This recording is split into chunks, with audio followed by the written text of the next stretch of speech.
Hey, welcome to Gone Rolling, where we all use a degree to play some D&D. Enjoy shenanigans, but first, join the Discord. Okay, cool. Enjoy the intro.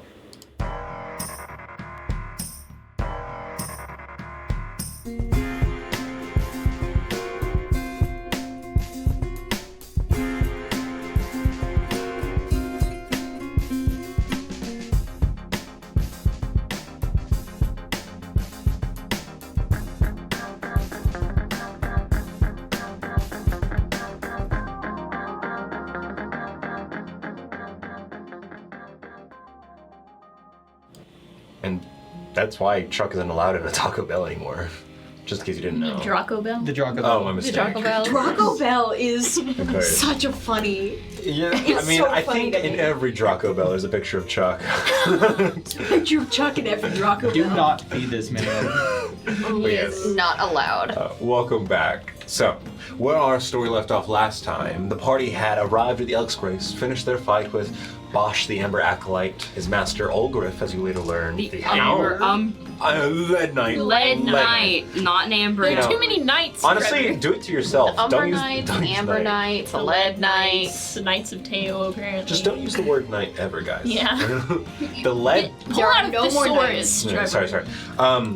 The Lead Warriors, as they were There you called. go. Olgrif the Monstrosity, the Hound-Headed Monstrosity, escaped, the master of Bosch. But upon escaping, you then discuss with the surviving Amber Knight, Augustine.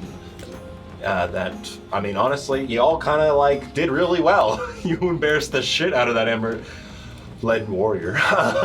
Dude, You you're embarrassed- becoming a problem. I need to visualize the words. Do we need to do the recap this time? What? Do I need to do the recap? No, I love this. No. Okay, anyways, Moving on. the party finished all that. Talked to Augustine, who informed him that it was good that you came when you did. She rewarded you with a few coins, some sap of a Basir tree, the holy tree of the Amber Loyalty, as well as a scroll of Speak with Ted. She also informed you that this place, this wreck, that she didn't know exactly where she was initially. They were tracking down the Lead Knight. No, you discussed and told her that this is the site of the Elk's Grace. She told you that there is still movement in this metal corpse of a ship.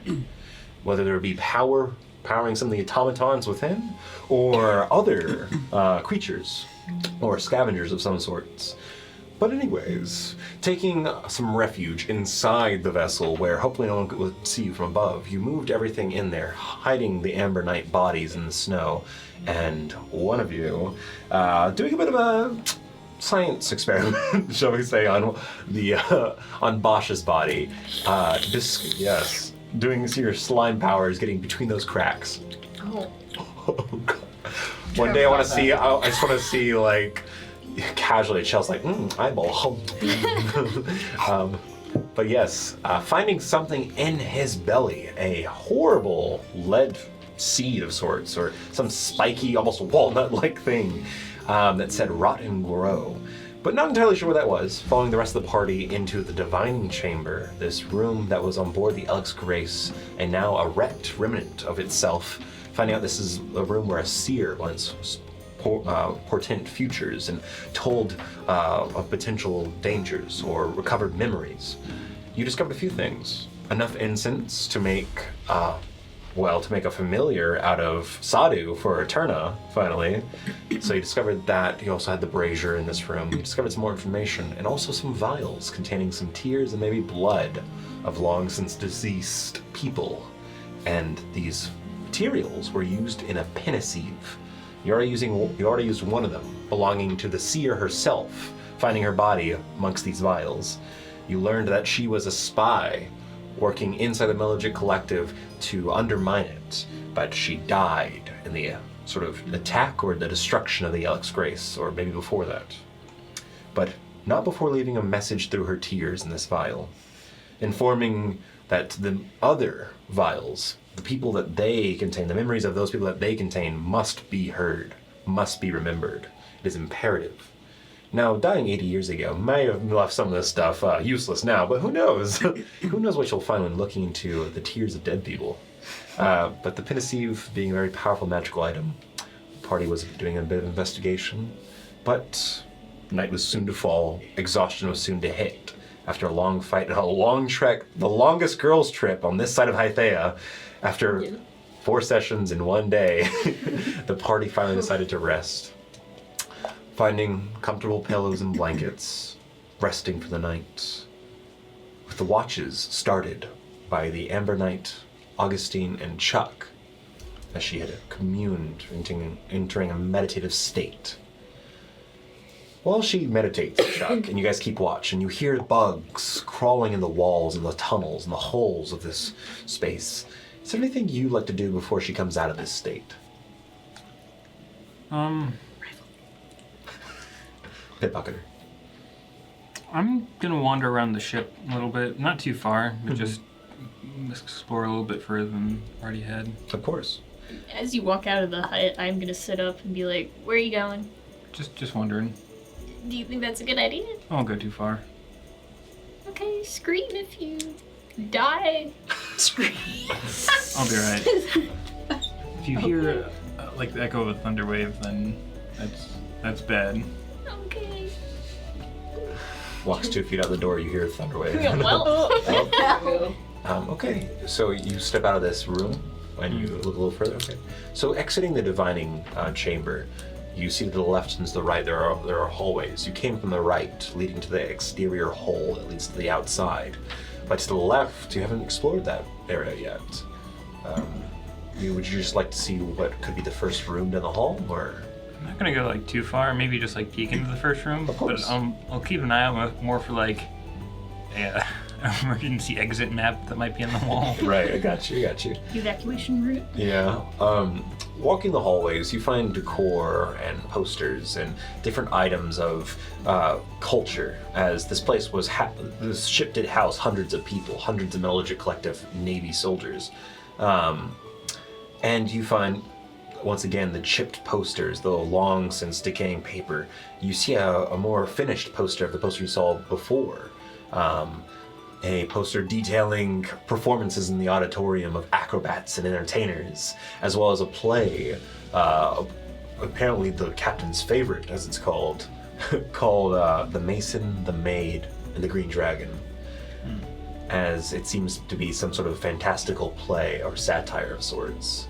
But there are different depictions of life here. You also begin to notice something. As you get deeper into this area where there are less holes to the outside, there is a lot of items are less deteriorated. And you begin to see elements of decoration that are temporary, holiday decorations, going up.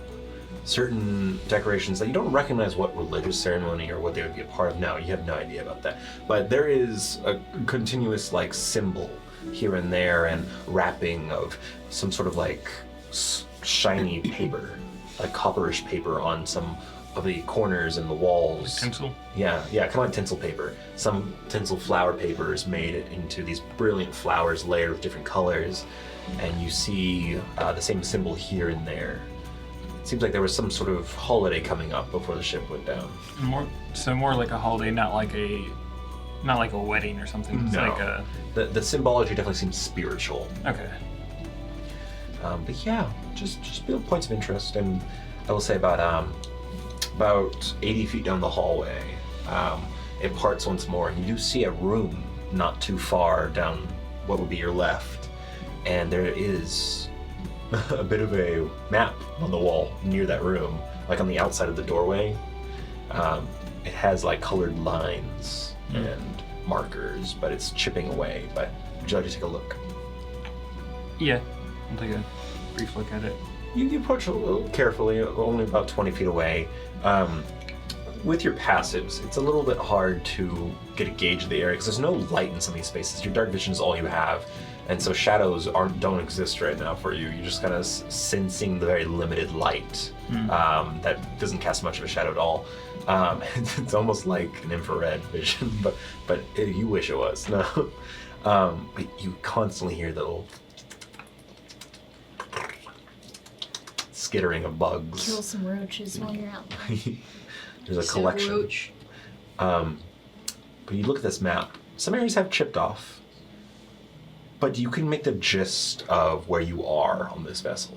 Okay. This section of the vessel you guys are currently in is the back section. It is the majority of the aft end of the ship. You see on here markers for different spaces. You see something labeled Vault 2, something labeled Detention in a section further ahead. And just judging based on what you saw from the outside and what it looks like on this map, you can guess what rooms would be on this portion of the ship that you're currently in, vaguely, And there's quite a lot. There is some sort of cantina bar. There is a portion. Oh no, the mess hall's in the other half. Okay, but there's a cantina bar. There is a laboratory. There is a workshop. There's birds. There's a dragon, actually. There's a dragon. There is actually a botanical laboratory, like a garden laboratory as well.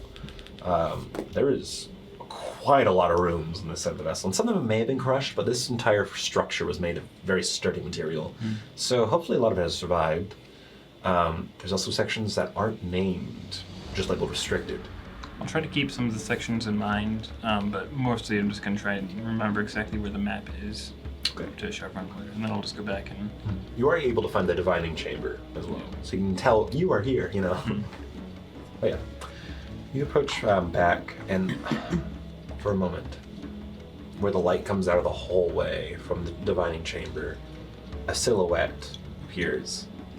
Very small, very bug-like silhouette. As you see it coming on top of a chunk of rock, just a little rounded creature with these antennae kind of... It just skitters away. They're government spies, Chuck. They Kill are. them. Better watch out. Don't let him get away. You do see their bodies look almost metallic. They're spies for the government, Chuck. Kill them. They can't be. You know how people say that like birds Birds are fake, yeah. the roaches are fake too, guys. Watch out for those roaches. They're all cameras for the government. But yeah, In the D&D campaign. in the D&D campaign. We're But yeah, not you're that safe. bored, apparently. Nothing happens. Alright, I'll just finish up the watch then. As you finish, about 25 minutes pass and Augustine comes back. This space is limiting my abilities to contact the divine. Must be some sort of aura the ship has. What's your aura? But I would want to ask you a question. We don't have to conversate for too long. It's sorry to getting late, but I was curious. You seem to have the hands. Your hands are exposed in your armor, right? Or no, they're constantly covered by gauntlets. I think I always imagined them. You had those wrist guards, but you had your own grippers. Yeah. out, right? You had your grippers I out. wonder- Here. Grippers. You Put had those your grippers Put those away. grippers. Put those away. Yeah, for grappling, Chuck like, his with dogs more out. precision, because they could like get the glove Chuck's off. If, grippers Yeah, out. it could slide off. Ow. Yeah. You have the hands of a craftsman. You forge. yeah, mostly just armor. If I may ask, who was your teacher? The Amber Loyalty is always looking for masters of the art. You're already wearing orange.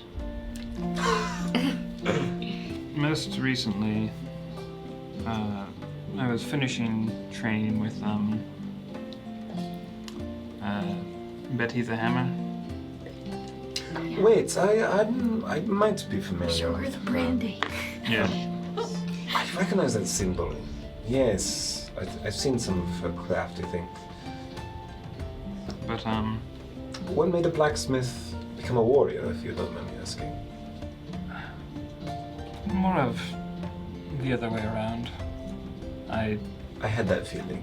fought a bit first, and then Clearly you didn't. You seem to hold yourself quite capable, and I will say blacksmiths understand the body enough to build the armor and test it out, but you know how to fight in this armor you wear.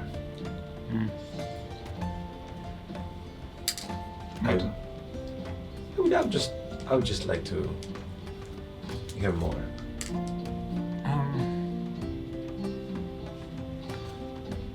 Well, before I was trained by a man called Sebara back out in where was it? It was more of Western. It was in Salvia and Rao. Yeah, in Rao. Yeah. That's where I Oh, Rao. sort of started. I knew armor working before, but that's where I began to practice it. That's actually what I recognize in your pieces. He's quite famous for his work with some of the giant textures of metal and some of the alloys recovered from the Jotun sovereignty. My one of the hold masters in Teo is a well-seasoned blacksmith and is responsible for preparing most of our armor. I'm sure if you come by Teo, you can exchange some advice. It's funny, I used to be better at fighting, but I think in my time I tried to spend away from the battlefield, I may have lost my touch a bit. But I've created enough armor that I think I've helped some adventurers make it through, but with this group I just decided to go along with them. That's good. It seemed like you had come back from... I was in and out of consciousness, but when I saw you in that fight from a distance, you seemed uniquely capable with your own attributes that are unique to you. I don't want to pry, I merely want to compliment you. And don't be ashamed if you're rusty at fighting, it just means you haven't had the need, which is a good thing. You know, it's hard being a soldier for your life, you know. You are willing to die at all times. You must understand that. It's a hard life, you know. It was odd, because I haven't had to kill anyone in such a long time. But in that fight, I almost felt like I wanted to. I can't have that come back. She pauses for a moment. It's not that you scare her, it's that like she takes it in and like almost like this concerned understanding, you know? That's not who I want to be. I can understand that. Violence is an addictive sugar. Sugar. It's sweet in the moment. Revenge as well, but it sits in your stomach and rots your teeth. So I recommend you don't seek that out. If you ever have this trouble, you should seek out the guidance of those before you. The warriors that have come before you that are still alive today, or clever enough to know when not to fight. Or they just got lucky. So I consult with your allies, maybe. They seem to have their own situations. This is a very colorful group of interesting characters. I expect nothing less of adventurers. But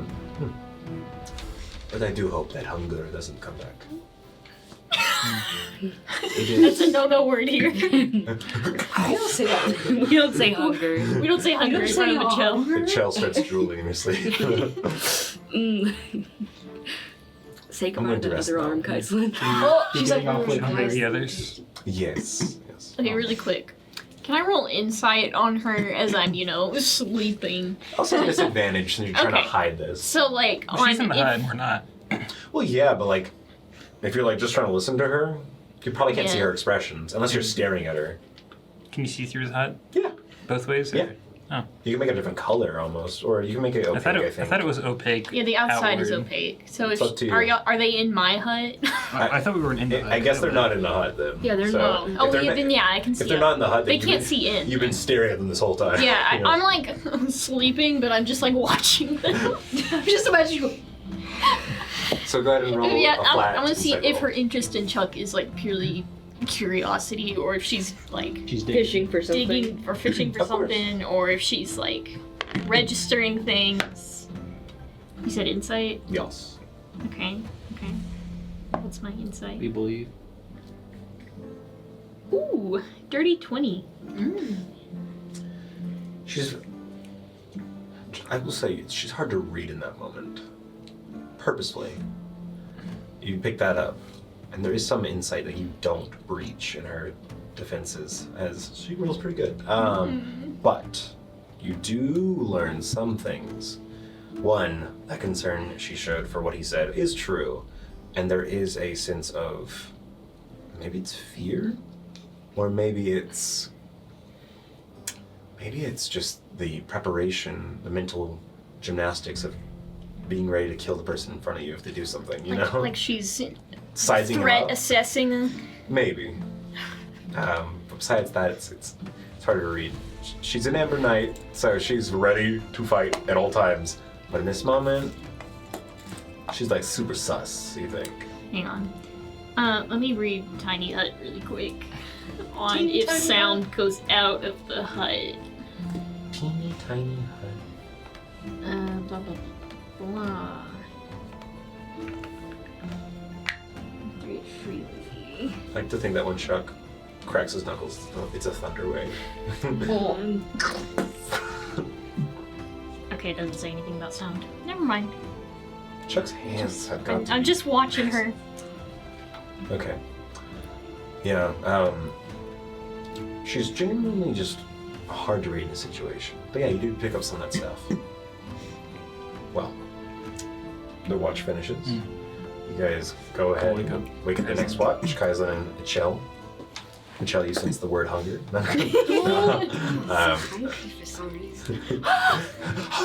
You're like half hallucinating. You look at Kaizen's arm, it looks like bacon right now. Oh my. No, she's just like. Oh, it's mine. Whew. Panic. Got It some is fingers. time for your watch. Yeah. Thank you. I guess we're gonna start walking outside. Where are you Thinking going? what I'm thinking. Yes. Where are you going? We're going to go Outside. What? Just to gauge the outside. Chuck Gauge the left. outside. Chuck left already and then came back. What is Nothing. It's called the classic night walk. Do I need to stay up now? I know you Watch? don't really need to breathe. The air is a little suffocating. Yes. Roach will use her own things against her. Yes, it's great. Fine, I guess I'll stay up and actually watch. Thank you. We will still be keeping watch from the outside. That was a jab, but whatever. I was trying to I hurt don't you. Fine. We will start walking outside. And as we're Guess I walking sit up. outside, Chell, Yeah. quick question for you. Bro, I always love the way you say Ichel. Ichel. Chair. Chair. Chell. When you recently discovered how to kind of speak telepathically, what does that feel like? Like, how do you do that? Okay, out of character, I know that we ruled, or like the telepathy comes with like not a class feature, but it's not a race feature. It's just like something I took on level up and we're flavoring it. Yeah. as- It's attached to your being in a way, yeah. Okay, cool. Just wanted to double check that. That's Like mechanically it made sense you get on a level up, but yeah, it could be attached to your... Yeah, okay, Yeah. we're thinking the same thing. Yeah. Okay. Well, I guess I had this like when I was an object. When I transform into that, I had this music is really distracting me. It's like so happy-go-lucky.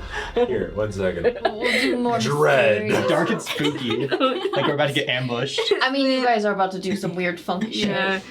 Sorry. Let's get Sorry, back to the gamers. back. Let me get back into the groove of things. When I think about how to do it, it's almost like I want some way to communicate quickly. And so I think about what could be the fastest, since if you could read my mind, and then it just sort of happened. But in a way, I always feel like it might be something that I always should have been able to do. Sort of, almost like it's naturally, like, it was more natural than I had ever tried to, necessarily. I've never felt a need to speak that quickly. So just thinking about it, having this urge to connect with someone. I mean, that's all that really comes to mind. Is there anything you're exactly looking for? I guess like how it feels to do it, or what you think, or what you try to do to make it happen. Like, do you feel yourself reaching out into their mind? Do you just think of a name and try to project onto that? Like, what do you feel when you do it?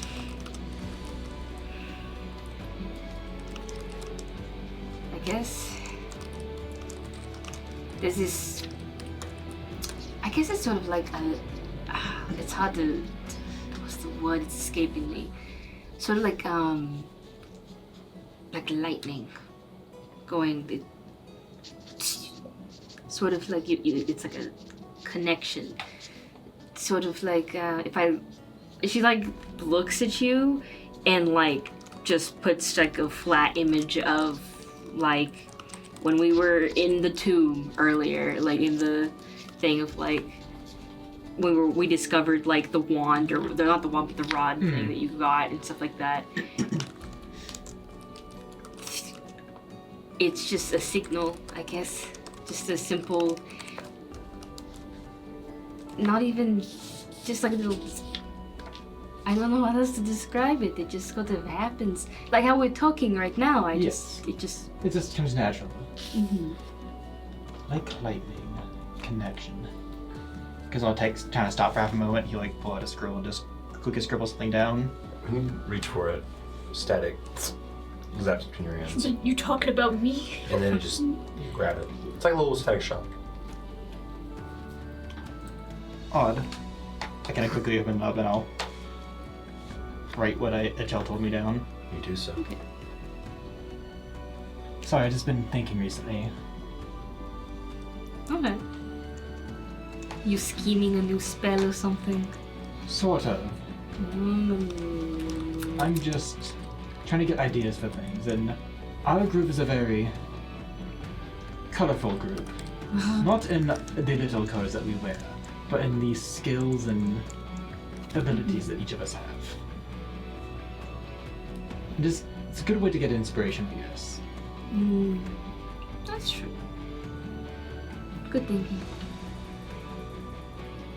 I guess we're starting to walk outside Yeah. now. Yeah, you've exited the ship. Yeah. You see the night sky is partially cloudy, but between all the clouds are just the enormous, between the clouds is the enormous moon with It's a full moon. brilliant glow. Yes, it is full. And it happens to be in a bit of a ship color, turning to a purple almost, like a lavender from its blue. And it's just beaming this light upon everything. And I believe he sees something. Yeah. When you look at Echel when she's in direct moonlight now, instead of the Echel that you're used to seeing, and usually she can turn that on and off, but when in direct moonlight, she has no really control over it anymore. And she has full iridescent, like she's made of opal, sort of. That like iridescent. She's a little gooey, but more like just her, but iridescent, and the one eye appears, just one solid eye. Her hair is now just like one solid piece of self, almost sculpted. So, it's been a while since I've been in the direct light like this. And she looks at herself, and then it just like goes in and out of being fingers, and yeah, all right. At least we're not keeping watch with Augustine right now. I know. I was thinking about that, but luckily, I think even if we go into the tiny hut, it would protect me from the light. Yeah, especially being a little bit deeper in the ship, it shouldn't keep it out. Augustine. Monstrosity! You are a monster!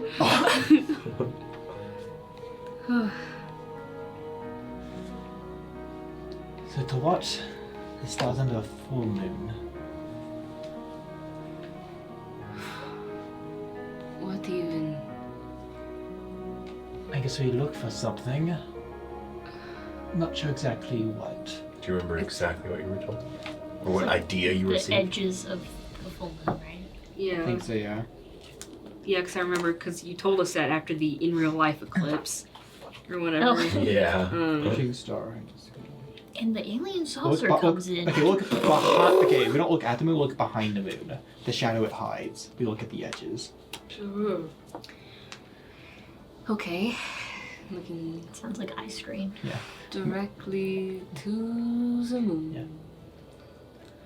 Also, very clear, she does not have a mouth, and you're just hearing ambient and shell noises. Ambient shell noises, like slightly muffled. I can't pinpoint where it's coming from. It just is. It's not She's coming here. from here, but it's like I don't know where. Where have I seen this poster before? The white guy next to the alien. Oh my god. I know, like the night of full moon. Oh god. There's like some like alien movie Probably out there some somewhere. sci-fi novel cover. Yeah. Oh my gosh. You're right, though. It probably is. Okay. Well, We both look, I guess. Yeah. you start. Yeah, you You're start. just standing there like, You want to say something? I'm probably gonna sit down and kind of look up, and like we were kind of told, I'm gonna try to look around the edges, not to look at the moon, but see if there's anything behind it. As if trying to peer around it. Okay. Well, as you take a look, you see the night sky. The stars are so bright, like diamonds lost in a black sea. But near the edges of the large glowing moon, all the stars fade out, minimized by its brilliance. As the clouds pass by, you watch for what seems like minutes, and they seem to almost just avoid the moon. Now its brilliance just illuminating the space, cloaking you in its light, exposing truths beneath the skin. You feel the cold air. You think you hear bugs, crickets, or some kind. You see your breath. Are you trying to say something? No. Okay. Good. As you both stand there, you can't help but just feel the presence next to each other. You are the only ones out here. The only two. And you are alone. So Finn's What? not gonna make a surprise appearance. oh yeah, Finn. Nice. Boogeyman. He found some catnip. He's looking at us like, what are those two doing? What the fuck are Oh, they gotta up make to? sure He Kaislyn probably- doesn't get eaten. Yeah, I was gonna say he probably is just vibing out like a little bit further away, and it's just like, what is that idiot doing? Bro, he's got a sniper on top of the ship. Just like, He's ready. Trained on a He's shell. ready to take the shot, guys. if you move, you die. It's like she's in pure slime form right now. The hunger's the strongest at this moment. I'm ready to take the shot. But as you look at this moon, its smooth, foggy surface, almost like a rubber ball, almost. And you look towards the edges of this rounded shape. It does sort of like mess with your vision, strains your eyes a little bit, or however you're seeing right now. And See the shrimp colors. yeah. And it's like it really could just be a ball that you grab from the air. But this sense, this feeling, this memory, this idea of that word or image or just idea put into your mind those days ago, it comes into your mind once more. Your vision seems to stretch, or maybe your eyes are just fucking up. And you see these little lights, these little firefly-like lights Oh god. begin to float around you. You see, they look like just river fireflies. You've seen plenty of them in Shell and Teo. They're rampant. There's even an infestation. Infestation. But you see these lights float around you. Some sort of bug life. They don't have bug bodies. Say, you sure? They just have lights of green color. About 13 of them. And I'm so serious. the light just takes your vision and Oh boy. just consumes all your thought as the senses of the ground beneath you, the air upon your skin, the smell gone. Oh boy. And then, as you see before you, light just like bends and stretches, kind of like Star Wars hyperdrive. As Oh light my just God. Stargate. passes, Going through the Stargate. Yeah, as light bends around you, you feel everything stretched out. Oh boy. Greens turn to reds, whites turn into all the colors of the rainbow. Everything bends, and you Guys, see, what have we gotten ourselves you into? see dots of blue and red and yellow. You see light all around you, the moon, the lavender glow gone. And for a second, there is nothing. And then you open your eyes, realizing that you can't see. No, all you are seeing is the same thing. White. Like a clean room of white. Kaislyn. Do I hear You that? don't feel the ground under your feet, but you do hear each other. Oh no. You share both thought and word. You've gotten abducted. You're in an examination room. Kaislyn, what the hell are we doing? So like, are we like sharing the same body, or do we see each No, other? no, you can feel Do her they have next a to body? you. You look for your body. You don't see hands, but you do feel the presence of yourself. And it takes you a second. The light dims. The white of the room fades, and you do start to see almost like a translucent self, like almost nearly transparent, like an astral self. Kaislyn. You share thought and word. Kaislyn. What did we get ourselves into? Something fascinating. Oh, good lord. I knew we weren't alone. I'm gonna kind of like stop looking at my hand and try to focus back into this other setting we found ourselves in and try to look around. Okay. You look around and you move, and you realize you can float around this space. You don't need to walk. And as you move indefinitely. There's no length or width here. There is no distance you can measure. This space, the only reference is a chill, and she never really leaves your side. Oh. Well. This is surely interesting. It is. Um. There's gotta be something here, right?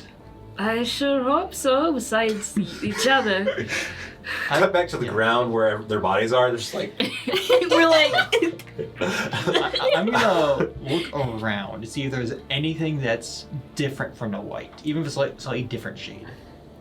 Just anything that's not a gel. make a perception check. Can I do the same thing? You may. Okay, perception. Yes. No. I love when we roll and we just say no. no. Ain't happening. Abducted you. Oh, that was a net 20, then it rolled to an 8. Aww. Well, as you look around this space, 6. you see only the white. It's not even light. It's like there's no darkness here, and there is no light, and for some reason there's no shadow, there's no being. Everything just is. And as you're looking around, a thought comes to your mind, like a message implanted. A welcome, and then the voice, as if a memory was spoken to you. Hello. A familiar tone of a shadowy figure that you had met before, releasing from an abyssal pearl. Yeah. And the presence, the thought, the image, it takes on a form. A black silhouette like before, made out of this smoky like texture, never really sticking to one pure solid shape, but taking on a long, tall form with a head that's stretched and strange tendrils that pour and pull from the what would be a face. But instead of 13 stars of light on the head, there's just but one glowing green dot, one little star alone. You have arrived. You have met with me. You have returned to compensate. My invitation was accepted. Yeah. Yes. Does curiosity fuel you, or did you know what you would be seeking? Mostly curiosity, at least from my end. A lot of curiosity. There's not much known. not really truly know what to expect. As is intended. I compliment you on your research into this. Many people look for meaning. Few find it. But if you look in the right area and know the answers, the meaning was always there. Allow me to introduce the rest. As the light, the white space just sort of spreads out like fog thinning. My And alien friends. You see, Guys, in what MLM did we just Oh my we god. would like Allow you to me to sell. introduce We'd like you to you. sell 6 reservations every week. You see 13 other shadowy figures Oh boy. standing in a half circle around you, just a little bit above, as this one is right in front. Cool. And they all seem to be positioned floating there. This place, let us give it vision. And you see color. Pure. Everything forms with light, bending to your perception. You see a space that looks like a scholar's study in a way, but it doesn't seem like a humanoid construction. It seems like metal floating in space, with shelves of objects that don't seem meant for human hands, for contraptions that don't seem for your perception. Things that are beyond or different, so different that there is nothing to compare them to. Machinery that functions because it just does. You Okay, got stand. it. Yeah, yeah. There you go. Right. Just works. You guys basically looks like you're standing in a metal orrery, almost, where there's rings of metal around you and different Okay. objects. With And objects we cannot comprehend. well, more like you just don't understand them. Mhm. You know, you can look at them and be like, "Oh, that's a sphere, bro. That's a triangle with a circle inside it. Look at that enveloping. Is that a hypercube? I don't know. You know, is that a 5th dimensional cube? Cool. I love the inverted torus over there. I don't know what its purpose is, but Oh, pretty neat. this is entertainment. Watch it. Isn't that cool? But as you take this all in, you have freed me back to my fellow minds. We are once again connected and can see fully. My soul was trapped deep into the ocean for many, many decades on a venture to relinquish information to our higher-ups, but I had failed. Higher ups. Consumed by the ocean's monsters and trapped within the shell of that great beast. But freed once again by you, we are now whole. And you see each of them have a single star in their shadowy face, a single light of 13. We represent the 13 stargazers, as we are called. We watch and perceive. We record and we devour knowledge for life. We are simply those who watch.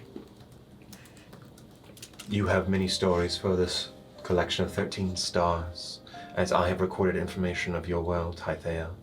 It is a world in turmoil, and it is very, very different than many other places, sequestered from the touch of the creators.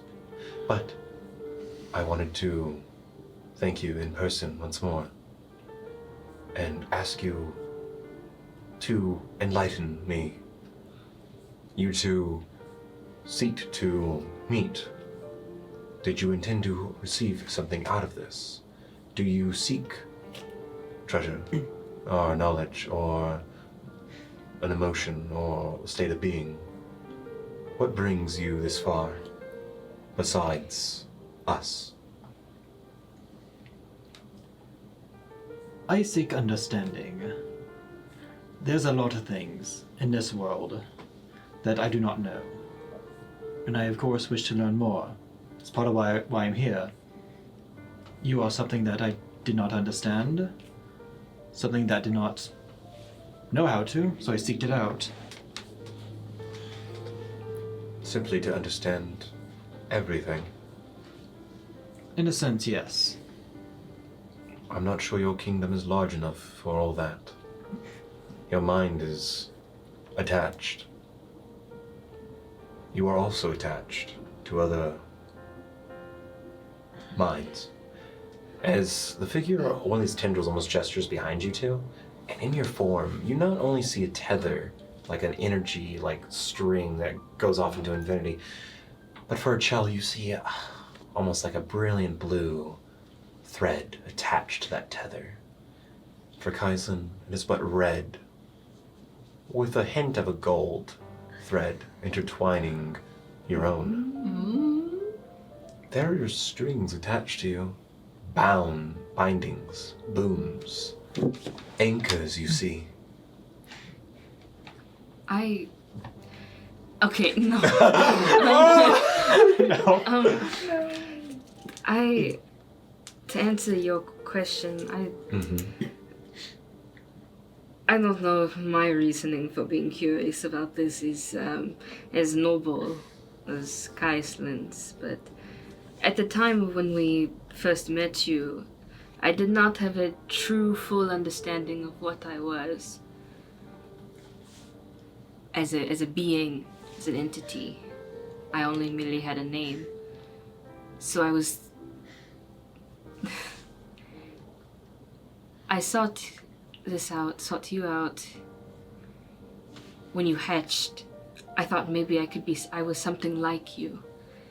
That my creation was just a creature that was formed from something in the ocean. I don't know. You are like us. What? You are Perigine Ress. Yes. We are familiar with you. Okay, so I wasn't too far off. I learned some more information about myself now, and I wasn't about to Kaizen come here on his own, and I was still curious, but there's so much about myself that I still don't know. And it's maybe you, now that I know that you are familiar with Perishing. Well, I guess that answers my question of if you would know anything. We are disciples of the stars. We watch from high above. Our light shines and watches all. Our master, creator, is long since dead. We are now subjects of Orofanti, doing his service of the light. You are like us. Your creator is also dead. Searching the light is something you should be familiar with. Finding purpose out of nothing. Okay. We will explain more, but we must collect. As you see the 13 figures, they sort of vibrate and their shadow forms kind of, and you see they all come to one, and you see the 13 stars collected in the eyes once more. They are now one figure, not separate, but whole. We are now able to more reasonably understand and converse with all our access. As I said, we are stargazers in service of Orofanti as subjects of his order of the stars. We have seen much change, and we record and devour this knowledge. We feast on learning, and we thrive on it. And we have learned much. As a reward for freeing a piece of what is us, we offer in exchange knowledge as well. In perhaps of interest, if it is a path to greater understanding using the stars. If you wish to go down this path, you will intertwine yourselves with our own magic and being, gaining access to arcana that is unique to our outer selves. However, be wary, this is magic that may change how you think and see the world around you. In what way does it change? Your mind is made for Hythea. We are not made for Hythea. Is this some sort of... Forgive me if this is a little rude framing, but is it some sort of like pact, warlock pact, or what? No. What exactly? Okay. It is just a reward with no ties other than what grows inside you. The hunger for more knowledge. And you said this is not of Hythea. Is it of another plane, or...? We are beyond the realms.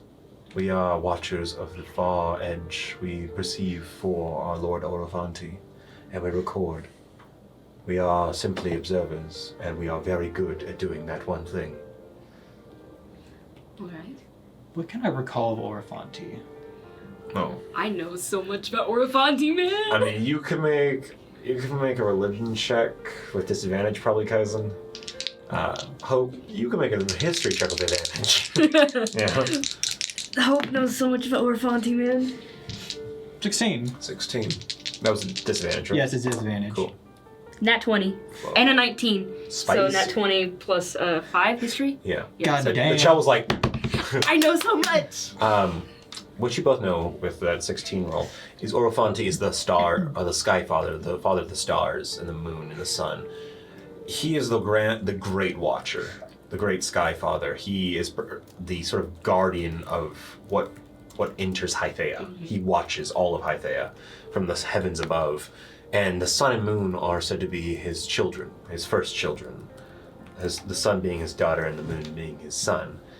And they help light the world so he may perceive it better. And the stars are his other children in his beard. You know, it's a fantastical story.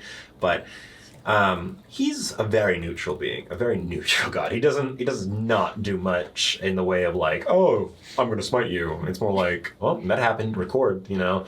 Oh, that's so funny. Tweets about it, you know. Let me just take a picture. Yeah. The only other god he's loyal to is Polynir, who is resting in his eternal sleep. So it's been a sort of like lackluster job, you know, because not a lot of shit happens. However, with a 25, in recent history, you are well aware that followers of Orofanti's children in faith overall, because angels are what is more commonly worshipped in Hythea, has lessened as the sun worshippers have become more radicalized, and the moon worshippers have become fewer.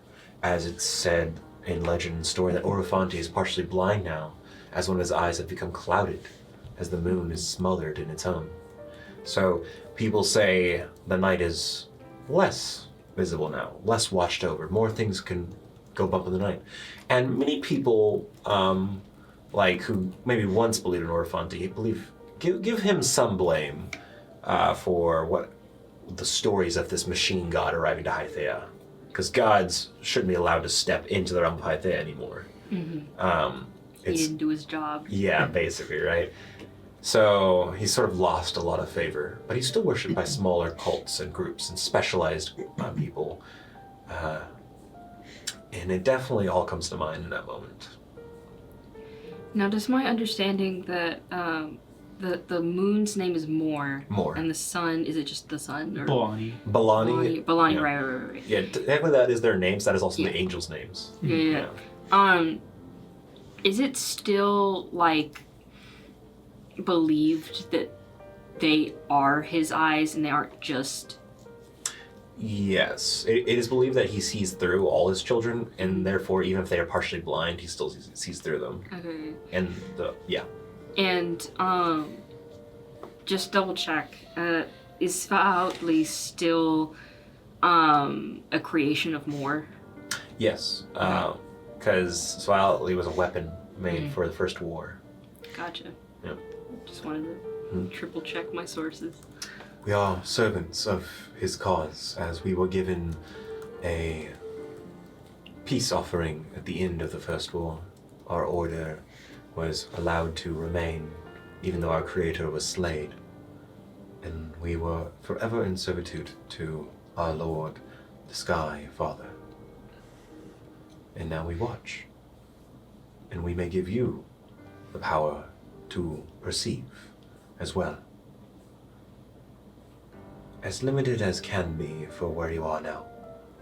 But if you continue to dig, your mind will continue to grow. And your hunger for knowledge, your eyes will seek to devour more and learn more. It will become stronger, aiding you, but it will also change how you see the world around you. But before you make that decision, allow us to give you knowledge as a gift. as I have no doubt you're curious. Would you like to go first? Is it just like a well, like, I'm not gonna finish that. That's technically a question. We do not use genie rules. Right. We are Sorry, familiar I'm with used that. to that. You say you can Kind ask of a- any question. They say yes. That's your question. Yes, moving on. Yes, I'm used to the genie rules. But it's I'm guessing it's a one answer. It will be one very large answer. But yes, to make sure we do not harm your minds, we will try to only give you a little Okay. at first. Do you have a question in mind? Because I have two that I'm struggling to decide what to ask. I'm still thinking mine over. I think I know what I want to ask, but I want to make sure.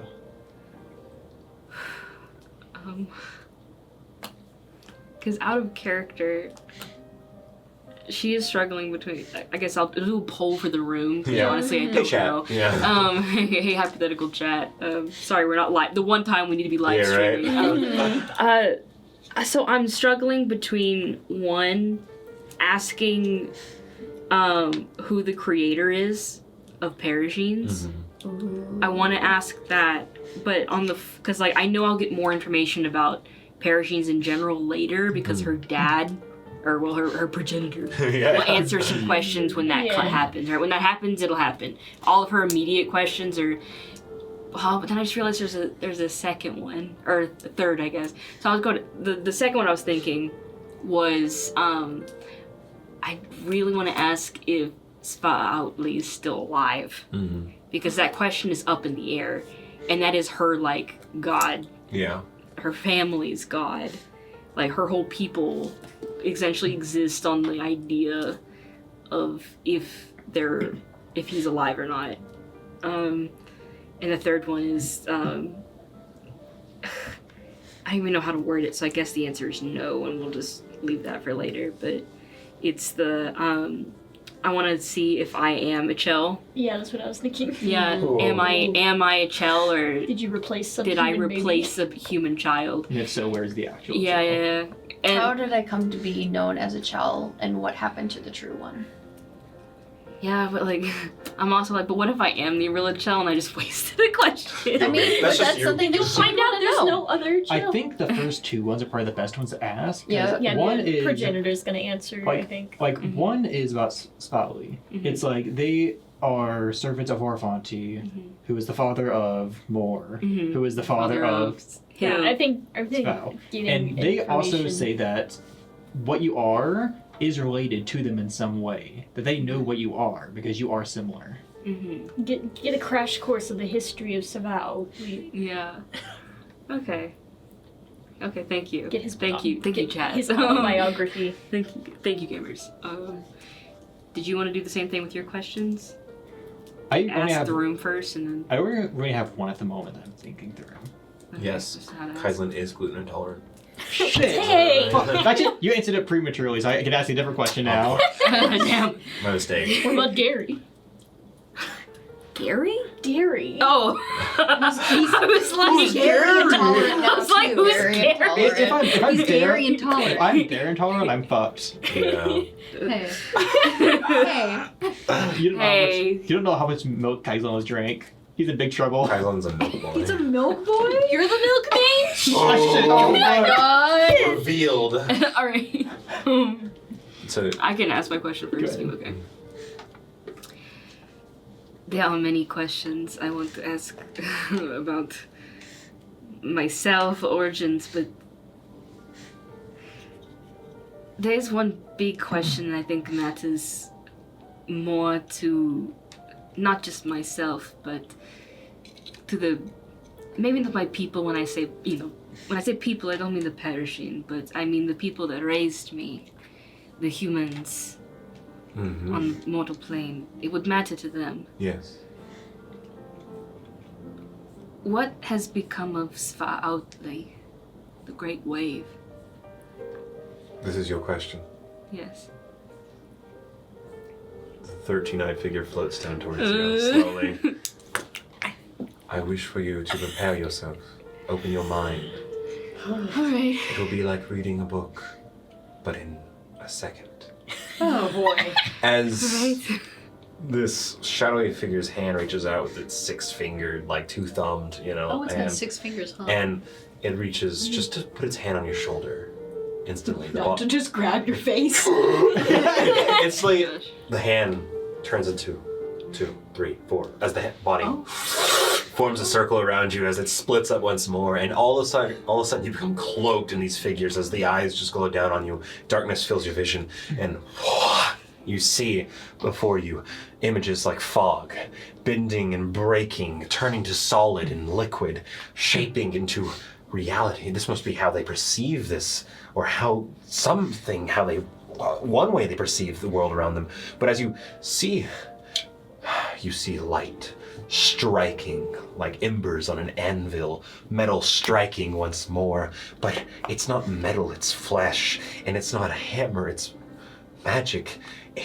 You don't understand, but a creature's made. A scaled body, slithering wake, green scales that reflect and shred flesh. A body so small, yet growing so massive. It curls into the waters, the first waters, and its body spreads out, growing and growing and growing. The still water, for the first time ever, ripples and explodes out. White foam, the first sound of a crashing wave. This first hiss of a snake. You see rock break, ground mold, tunnels form as the green scales carve through earth and rock, creating tunnels of volcanic ground. Obsidian scrapes off, flecking onto the ground. You see trees grow in seconds. You see light form from the sky. Clouds hover, rain falls on an island of paradise, large and massive, made of volcanic stone. Its beaches of black sand, its trees of vibrant green. You smell in the air salt. You taste it in the water. You hear songs, laughter, children playing. You hear words you understand for a moment and then you don't. You hear worship, you feel bricks stacked on top of each other. You see monuments, mountains of buildings colored with this paint that glitters in the sunlight almost like a milky green iridescence when the light hits it just right.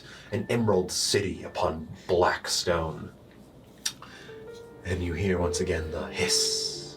The first city, you smell it, you feel it. The first city of this island. The first city of your people or your mother's people. And then you feel the heat, you feel the strike, you feel the intensity, the power of war. The first conflict where it wasn't just a squabble, where blood could be spilt of the holy and the unholy. You see great figures, giants, coil around each other, grapple one another, grip at each other's throats, their many weapons, their many powers, striking, burning flesh. You smell in the air sap, blood. You smell sweat, iron. You smell everything. You feel everything. You see figures, humanoid and non-humanoid, tear each other apart. You see dragons. First, you see behemoths. Weapons of war, not of machine, but of flesh. You see the snake's body coil around figures. You see it crush with all its strength, the power of the ocean, dragging something to the depths, dragging something so deep into the vast abyss of the ocean, to its deepest point where the pressure builds, where everything builds, and it coils and crushes and squeezes this divine being into but a simple little stone. It falls like a piece of gold, never be seen by the eyes of mortals again. And you see the snake drift through the water, exhausted. You see a time of rest, tunnels carved through this island of rock. Laughter and joy fill the halls. Boats fill the sea. Water pours fresh. And then, again, A conflict so great that a weapon was needed once more. Territorial as it always was, Sva raises its maw, its fangs shredding iron and steel, its fangs so sharp they could pierce diamond. You hear its hissing like foam or bubbling water boiling. You see its body roil and coil in the water, creating tsunamis of waves. You see ships crash, you hear iron explode, you feel fires erupt, and then you feel a sinking pain. You see piercing, cracking, gemstone-like scales shatter, creating the glass of the sea, green glass that floats through the ocean. Its armor shattered, its flesh exposed, its belly ripped. Blood pours into the water. The salt becomes so sharp. The brine becomes so thick. Its decay fills the sea. Its breath whispers out. Its fangs retract. Its skin tears. Its body fades into a corpse. But a whisper, a little hiss, a slither here, a little wave. There isn't necessarily a dead Sva in your world. There is a reborn Sva you think you perceive. And almost like phoenix, like resurrection. Shedding of the old skin, leaving the corpse behind. A smaller, much more vulnerable version of oneself slithers away. And you feel cold iron once more. You feel piercing and prodding. You see a cage. You hear hissing, hissing, hissing. The waves splash. The water ripples. It boils. It goes acidic. And hissing continues in this cage as brine builds and it rusts, but still holding its captive little snake. As you believe Sva-Atli is sequestered, trapped, encaged, smothered away in a rotting dungeon of sorts, of some kind. Little baby snake. She's like, I'm destroying the world! set me free. We gotta go free God now, I guess. Yes, The it's me, hissing the great continues. wave. And it gets me, help quieter me. and quieter and quieter as you drift away. And Cousin, you received that vision too, as it was shared with you. Oh, yeah. Oh. Get attached to this. Yeah. He's like, whoa. As it seems the Great It's Wave just a little snake now. was killed, but maybe some magic was put into it to reincarnate itself. But it was captured. They jarred him. I died. Wait, do they But know I lived. where it's captured? Just like at the bottom of the ocean? Sadly, I died. No, there was air and cold steel, chilled, frozen steel. Is Fall on the Steel Rapture? That's what I'm wondering. Maybe. Because it We'll was find the out. Metallurgic Collective. They would know the location. Where do they say it is? They see the world in different ways. Because the you Metallurgic see- yeah. Collective were the ones that destroyed her mother's people's, like, Yeah. True.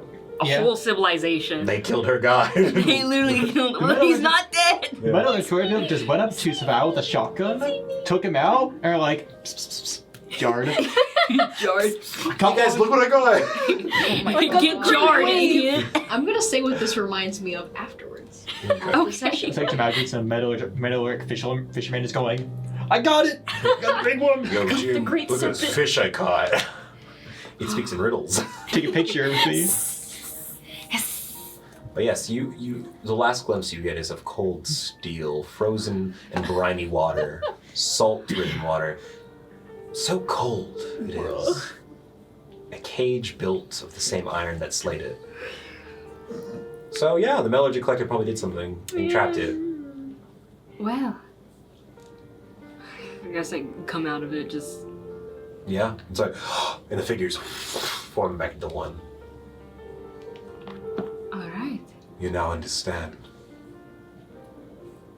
I get it, yes. Thank you. For a time, our vision was limited. When our associate, us, the other one of us was trapped.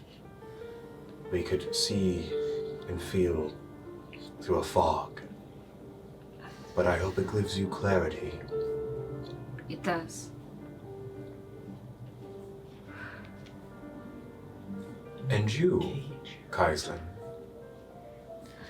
Yes. We gotta go save a snake god. Yeah, we are. What I would ask is about a bit of magic that I had encountered. yes. At this point, it feels like a year and a half ago now. I lost my arm in a arcane accident. The scroll that I carry on me, when I first had gotten it, it had magic scrawled across it that I could not fully decipher. I could recognize that it was magic of some sort, but one that I had never seen. I was confident enough that I could figure it out on the fly, and I attempted to cast this spell that I had seen. It wasn't written like anything else I recognized, and it almost seemed to flow around a page as if it was alive. And you seek to know what it was. What it was and what it did to me. No ands. I'm kidding. No. Oh, you said no genie rules, but Yeah, we are grammatically picky here. Definitely. Genie rules for Stuart. Motherfucker. No, For Stuart. We can retrieve this. It is not as open, but we can seek this vision. We may have witnessed it ourselves, hopefully. Is that exactly what you wish to know? Yes. Then you shall learn it. The hand passes over towards you. Once again, the body turns into 13 surrounding you, and your eyes, your vision, shadows before you like ink drops in the Pensieve. Takes shape. You see your form, a circle of magic runes. You see a strange building of electricity in the air. You hear your own words, but from a third-person perspective, and you're like, "Oh, is that really what I look like from behind?" Yes, it is. No. You see it all. I have a mole on my neck. And you see the moment where you lay your hand upon the final step of this process, where you speak a word so alien in your tongue it's hard to pronounce. A magic word not often used. And, oh boy, if you could have seen it in first person, as you don't remember what happened next, but you see green light burn, almost not like fire, but like all of a sudden the magical circle just turns on like a flashlight, and this green light, so bright, it blinds you in this vision for a second. You feel the intensity. You see your body as Kaislin's body shift, twitch. You see this magic takes you and wraps you, curls you and binds you like a mist. You feel yourself pulled. You see yourself pulled into a star-like position as you are beginning to understand something. It's some sort of power of destruction or transmutation or something, but all of a sudden this shock of energy just goes off on one side, and you see this burst of this, almost like a visage in this magic, like a ghost caught in the magic itself, screech out.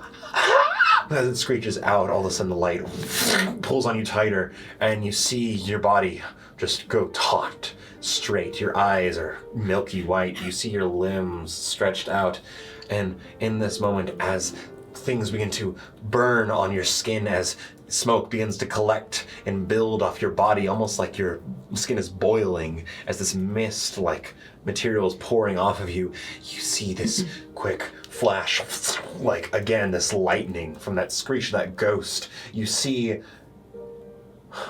what you could only describe as a hand from the magic circle itself reach up and grab you from behind, and this steam that burns off of you stops for but a moment, but it quickly regains its power, and then this becomes a game of tug-of-war, where your body is stuck there in this position as this ghostly hand tries to pull you to the ground onto the floor where this magic circle is, and with a quick motion, it gives a tug so hard that the magic bursts outwards, and for a moment, gravity stops as objects float in the sky.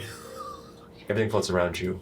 You see the wood along the walls begin to burn like blackened char. Bubble. You see the windows that exploded out from the shockwave just melt. They turn to liquid. You see the iron drip as if it was molten. You see the wood bend and regrow together and fold over on itself. And in this moment, all the magic has left you, except for one spot, that hand that started the ritual.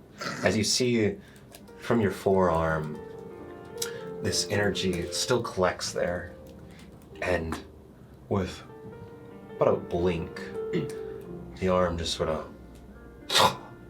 disappears like it was never there in the first place. Like it was forgotten. Everyone forgot it existed for a second, you know? It clips out of reality. As the back rooms. As it seems like the rest of your body would be doing that too, as you see it progressively begins to disappear, your whole arm's gonna go away. But that hand, some sort of golden magic pours out of it, and it covers your body like a smothering field of energy, and it stops the disappearing of your limb. And the spell ends, and your body lays still. You experienced strange magic you were not ready for, obviously. Let us show you more of why that was. As this vision almost digs between this image, as you see cracks form and the world shatters, and you see everything move forward through that cracked reality. We are digging deep, so much deeper, to things we have not yet seen, things we have not yet perceived. Seeing a god is one thing. Seeing what happens between gods and men is another. As you see, the world forms once more, and it's like a hand grips and squeezes light together to form a shape. And you see there an image of a person, of a woman, of her, maybe in her older years, who holds a case similar to your scroll case and ponders something so deeply, so harsh, so against her nature that it troubles her. You can see it on her face. She bickers with herself. I can't, I must, I can't, I must. I can't, I must, I must. I will. She looks up, almost to you, almost looking directly at you, and the case opens. Light fills the space, and everything pulls into the case. You are in a black space, like liquid. A world filled with ink. This space you are in is horrible, strange, without direction, but everywhere you go there's ink, so much of it. What is this place? You see a little light flicker like a candle in the dark. Grows and shrinks. You just hear the words. Why? Why? As it grows and shrinks, the ink smothers and grows and smothers and grows the light. What is it we see? What magic is this? I don't know. You realize the voice talks to itself, not the light. The seers, the stargazers, are talking to each other. They don't know. Yo. Bro, What is going on? What are you messing with? I don't know! This is why Ichel is nervous about you touching anything. Is it Chelsea saying all this? Yes, probably. Yes. Yeah. Oh, that's great. You can't hide any of this. She can. Let us I try to pull further. Once again, a hand, or what feels like a hand, cracks through this image, and you see light form like lightning Scroll to bolts. And you see this space bend open, but this light so bright, so golden, so illuminated. You hear a choir, like a screech increasing in volume, and the light pulls itself back together. What is that word? We do not understand. And you hear the little flame talks once more. Why? As everything pulls back. The vision's done. What the fuck? And the hand lets go of you. We sought to know, and yet it is protected. This happens from time to time. It means someone has gone through great lengths to cover a truth. What? Kaislin? What the fuck did you do? Most of That- that scene I don't actually even remember. Oh my god. Would you like to have the chance to find more? We are now curious and intrigued. Yes, I want to, but you. Yes. Yeah? Yes. Then please accept our offering I already was. and use the going stargazing path to advantage. Is this the same kind of stuff that Otto was on? It might have been. Don't turn into Otto. Did it. But we, Yes. You're right. we will ask for Don't become Otto. one thing, not as a Become Otto. deal or a contract, as a sign of good faith. If you happen to discover the location of the interloper, inform us. Our master seeks the resting place. Out of character. Do we know the interloper? You actually really haven't heard that term too much, but they clarify quite quickly as you think for a moment. It is what you call the machine god, the one who snuck through. Oh. I don't think we want to find him. If we find the machine gun, give us a call. His body, If you find his please. Yeah. Can you DM me? his Oh, body that's was terrifying that they're looking for him. Don't worry. his body was broken upon the rocks of Isaiah, and the rest was sundered by the other gods when his arrival became. His mind and soul now linger hiding, we believe, within the realm where no other god may enter. We think he hides in Hythea, regrowing. We do not know, but our master wishes to find out. You got like a region, like. Search for the signs of his corpse. His blood litters the world. Huh? Alright. Is that the Fossick? The what? Now? Oh. Are you referring to Fossick? Yes, Okay. this is the blood of the machine god. You must look for where it wells. Yo. That's We so have- cool. So we have to find the What? ultimate source of the Fossick. I want So to know. we Wait, wait. have Someone the Edix Grace. We have the well we found beneath. Beneath the city. Is he under Lestrade? It is our belief that all Fossick resonates together. If you find a source, it will call to you.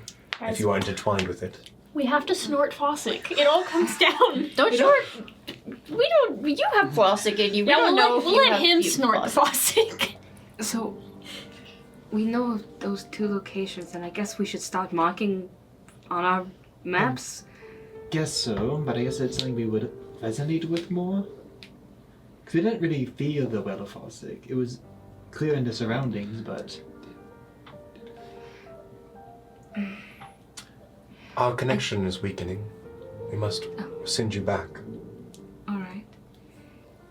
no. Good luck. And take with you our gift. Okay. As all of a sudden, the light bends back, and all of a sudden, you guys fall on the ground on the snowy floor. Yeah. You now may each cast augury once per day. Oh. Yo, nice. What the hell's augury? What the does for the bones? You can It's cast weird it for or free low. once per day. Does Ichel need bones? No. You don't need the component? No, you just need the stars. Okay. Okay, cool. You just need the stars. Do they have to do it at night? The sun's a star. They can't do it if it's cloudy. Oh, yeah, there you go. Let's secure some pocket stars. Oh, I want to cast augury. Oh, damn it, it's a cloudy No, day I can't do it when it's cloudy. This weather, man. Sorry. But, Is there a custom feed for Fine this? for me. I will be adding it, yes. Okay, thank you. Yeah. That's where we'll take our break. We'll be back in a little bit. And hey, see you soon. Wow. Oh my god. Dude. Holy shit. Hey, welcome back. Okay, so, you guys just had a crazy vision. That was pretty wild. Wouldn't it be wild if something else was happening while that was going on? Cutting away from that. Oh no. Do I have to roll for watch or read No, you don't have to roll for Okay. it. Don't you worry your 5-year-old head. You're fine. You'll snap our heads and Mace shows up and he's just gonna point some finger guns around. Actually, it's actually while Rosalie's resting. Oh, is this a Rosalie dream? Rosalie, I don't know what you might be dreaming about, but it quickly changes into the room around you. You become a lot more aware of the space, a lot more aware of the room that you fell asleep in. But you're alone in this room, and you hear this hum, almost like a harmonious choir, just hum, and a subtle vibration of something glass-like hidden in that harmony. And it just sings to you. It seems to almost mesmerize you. And you feel a change in the air, and you could see the light change ahead of you. And that direction where those curtains were in the back of this room, the curtains are partially cracked, and the light that shines from that direction hits you in the face. A beautiful white light, a cold or a cooling white light. And the song comes from that direction. No one else has awoken around you. In fact, Ori's not with you. So it alludes to this probably being a dream. I was actually gonna say, because it is canon that she can see in her dreams. Can she see right now? What you can make out is probably very fuzzy either way. Okay. But yeah, a little bit. It's a little bit more than she normally can. And she's like, Yeah, you feel between that and Ori not being here, this is a dream. This is a very weird dream. Uh-oh. Dice Can you make an investigation roll for me, please? What? Oh no. Investigation. Okay. Oh, that's pretty I guess I will follow. I wish that I had some way to make sure. She does make sure to grab her cane because I know she let the lady borrow it, but she does grab it so that she's not without her spell focus and without her way of seeing. So she does use that to kind of make sure she doesn't run into anything. Good. 18. 18. So she doesn't have her seeing eye dog with her right now. You move forward towards that light, Mm-hmm. and this smell, a sweet scent, similar to the sap-like liquid that you smelled before from Augustine, but there is a difference that makes it almost creamy in a weird way. Creamy. It's sweet and creamy, like vanilla whipped cream. Oh, okay. But as you approach this light, these curtains, they pull back a little bit, and the light glows brighter. The smell and like the humming, do either of those seem familiar in any other way? No, not really. No, not Okay. actually. No, yeah. I thought about it. I was like, probably not. No. Yeah. Yes. This is definitely the first time. So continue forward since it's a dream. It's true. It's fine. You could be like, couch up Lovely. here. But yeah, as you approach a little closer, Everybody's the just- light of the white light comes from a source ahead of you that you can kind of make out. It's a little fuzzy, but it's a brilliant, almost like cloud of white that twinkles and shines like diamonds resting in snow. And it illuminates this space in that cold white light. And it's above the ground a little bit. Ahead of you, in front of that light, there's a silhouette. A silhouette that seems... No, it's not the silhouette's familiar. The presence is familiar. Instantly, you feel the connection that you share with your dragon. You feel the connection she shares with someone else. And there's this humming, that song continues. And it's at your feet. Mm-hmm. Something down there sings to you. Is it more of a feminine figure or masculine figure? And same thing with her, the voice. Not much taller than you, but maybe a little bit masculine. There is a thought in the back of her mind of, oh, this is not Nash. I do not deal with them. Hey. It's Nash. It's No! Hello. I don't know how to start this interaction, but how about first I just say that our first interaction was kind of scuffed, and I kind of would like to maybe start from the ground up. Are you not trying to trick me or anything? So before I was more under like a regulation, you were my first ever contact, my first ever visit. I don't know if you know about Fae visits, but they tend to force you to be a bit mysterious. And I don't do that bullshittery. Uh-huh. I don't genuinely talk to many people at all. Obviously. And That's pretty clear. okay, you didn't have to be hard about it. You are an asshole. I just admitted a truth to you, and you're like stabbing me for it. I'm being truthful back. I'll get defensive. The point is, I didn't like the first interaction. I had to sort of maintain that fayish mystery as I was taught, and I You know don't that like it. Ichel has like a Fae patron that is... Her fae is not my fae. It's not all fae. Not all fae are the same. Okay. Yes, but like, he doesn't have any air of mystery around him. It's probably because he stays in this world all the time, right? I don't know. Sounds like he goes back to the Feywild sometimes. I don't know, I might be wrong. You haven't seen what he does on Tuesdays. Maybe he goes to speech therapy. I don't know. Anyways, I just wanted to. I have a connection to this space. Allowed the magic here. I got her real good. The magic here is different, and that connection allows me to talk to you directly and apparate here without issue of needing consent or monitoring or being monitored. And I felt like I could be more honest with you. So I'm going to make a bridge for you, Rosalie. I would like you to cross it. All right. Cool. You have a chance at least. How about you sit down on this soft grass over here, right? You know, just feel around real quick. It's just like right here. Just sit down on the soft grass right here. Nothing bad. He's gonna about sit it. down. You can see him in the silhouette sit down. She'll very slowly sit down, still not quite sure Yeah. what she thinks of him. It's very soft, rubbery grass. It's very, very nice. It's almost like Nice the grass. river grass of Pochal, the rubber grass that grows there.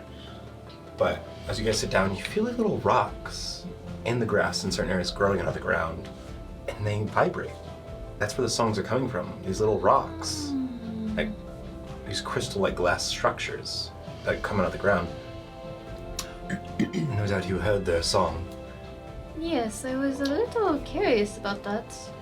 Take some. They can be valuable in the right hands. They're called phase crystals. They sing. All right, They sure. they vibrate between this world and the world between, and sort of create a hum that sings, but only on certain nights of a full moon. Interesting. His head tilts up in a silhouette of light, and you could feel the light above. Not all of it comes from this object next to you. Some of it comes from what you believe to be a skylight, Ooh. bringing in the purplish moonlight as well. Let's just start off with, hi, my name's Nash, pleasure to meet you. Hi, Rosalie. Yes, of course. I'm pretty sure you know my name. Well, yes, and of course you know my name, but I just wanted to say before, like I said, I was under a bit of a crunch to sort of perform, and I'm not one of those fae that can get out on stage and be like, oh, you know, I can't do that. Mr. Shrimp currently. So you take to insulting me? It was more like I was put into a scenario where I was getting a little fight energy, and you know, we share an aspect of, I think we both jump, and I jumped to a conclusion, and that immediately sent me into like the disapproval mode. Uh-huh. It's easier when I don't have to talk, which only works with animals. What I'm saying, I don't deal with people most of the time. I'm actually I tend nests and clutches and herds in the lantern woods, and that's actually where Ori is from. She's from a clutch. Fun fact. You know, she was actually a runt of her clutch. She was a small weakling, but with a little bit of age, she grew healthy. And I guess she had a connection formed to you and chose to stay with you. You are probably familiar with expectations. Yes, I am. We're not too dissimilar in that. I have the weight of expectations on me, and that pushes me off my feet and my balance sometimes. And I'm still getting used to this whole business of connecting and visiting and honestly just doing the whole fae thing. You weren't originally fae. No. I was turned by Cosette. I heard about that. Not about you, but about somebody else who was turned. She has a tendency to take children and turn them into fae. I'm surprised she didn't try to take me then. That is actually what I wanted to talk about. You were a bit of an exception in that case, yes. Even before I was a fae, I didn't really fit in too well, and that doesn't help in meeting new people, as you know. Yes. I think you can relate to that situation. Perhaps. I had expectations, and I also had people that looked down upon me. I mean, like a whole village. And so I decided to run away. And like many stories of young children who get lost in the woods, you either die or you become some sort of magical creature. That's what happened to me. I was found by Cosette when I felt like no one could ever love me or be my acquaintance or even a friend, and I was met by the lady of the Lantern Wood, and she offered me that everything I was missing. And like Faye was kind of shady, you know, offering a small child something that they can't comprehend yet, but I am still maturing. I'm actually not much older than you if you compare our ages in the long run. I was about to say, how old are you, human years-wise? Oh, no, it's probably been hundreds of years. No. Like if you were your age was converted to human, how old are you? I may be in my very early 20s, sorts. Oh. That's what I meant by saying you were my first visit. Got it. I tend to magical creatures, don't tend to people. Creatures, they don't judge. People, don't get their pitchforks out and everything.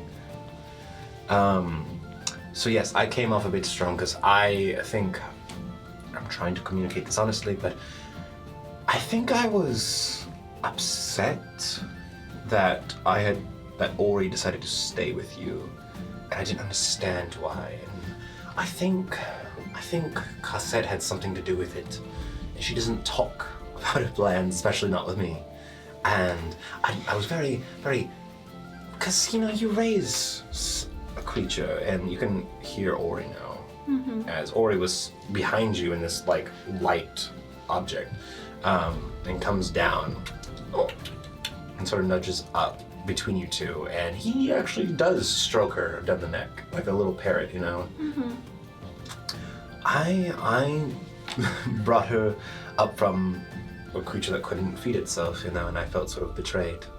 And I know that Fae work in mysterious ways. That's the same bullshit I've been learning for hundreds of years now. But that doesn't... Ever since I was Fae, my emotions are so much stronger. My hate, my sadness, my happiness, it is overwhelming. It's the chaotic side of Fae. Yes. And so I am thankful that I have some place to call home, but yeah, it rubs me the wrong way. And I think now that I thought about it, I think Cosette sent you Ori from my arms, from my protection, because she wants you to do something for her, or aid her, something. Or maybe it's important that she has a touch upon you, a bit of that Fae influence somehow. And of course she sends me, because I was once Ori's keeper. And I'm just what do they say, a fish out of water? I don't know why she doesn't say. So... Fae out of forest. Yes, Sorry. Fae, who said that? Yes, I was not ready. And I came to you as a mysterious old figure, like I've read about in books. Like my superiors told me might work, and it was absolute crap. And I tried to explain myself, but of course my emotions got the better of me. And like a rabid animal, I just wanted to fight. I just wanted to fight. That's another thing. I'm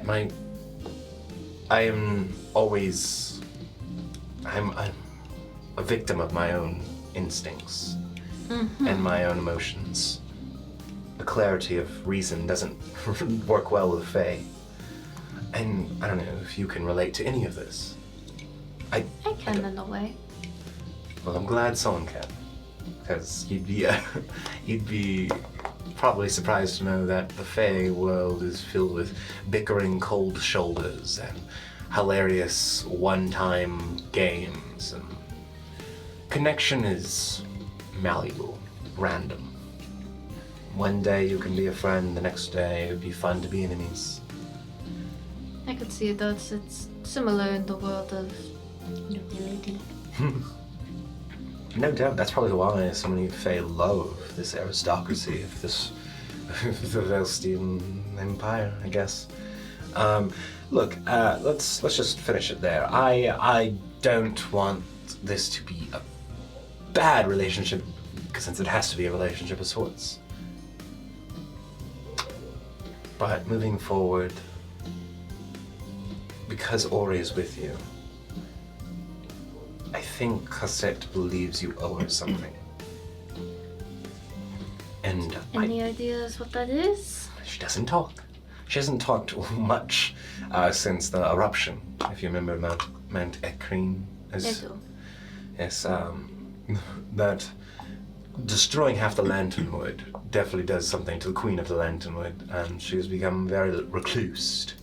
Reclusive. Who said that? Reclusive. Is it still a dream world? Yeah. I'm sorry that I can't tell you more.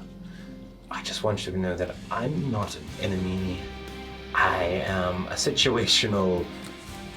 I didn't think it was to be an enemy. I just don't like to have my character insulted.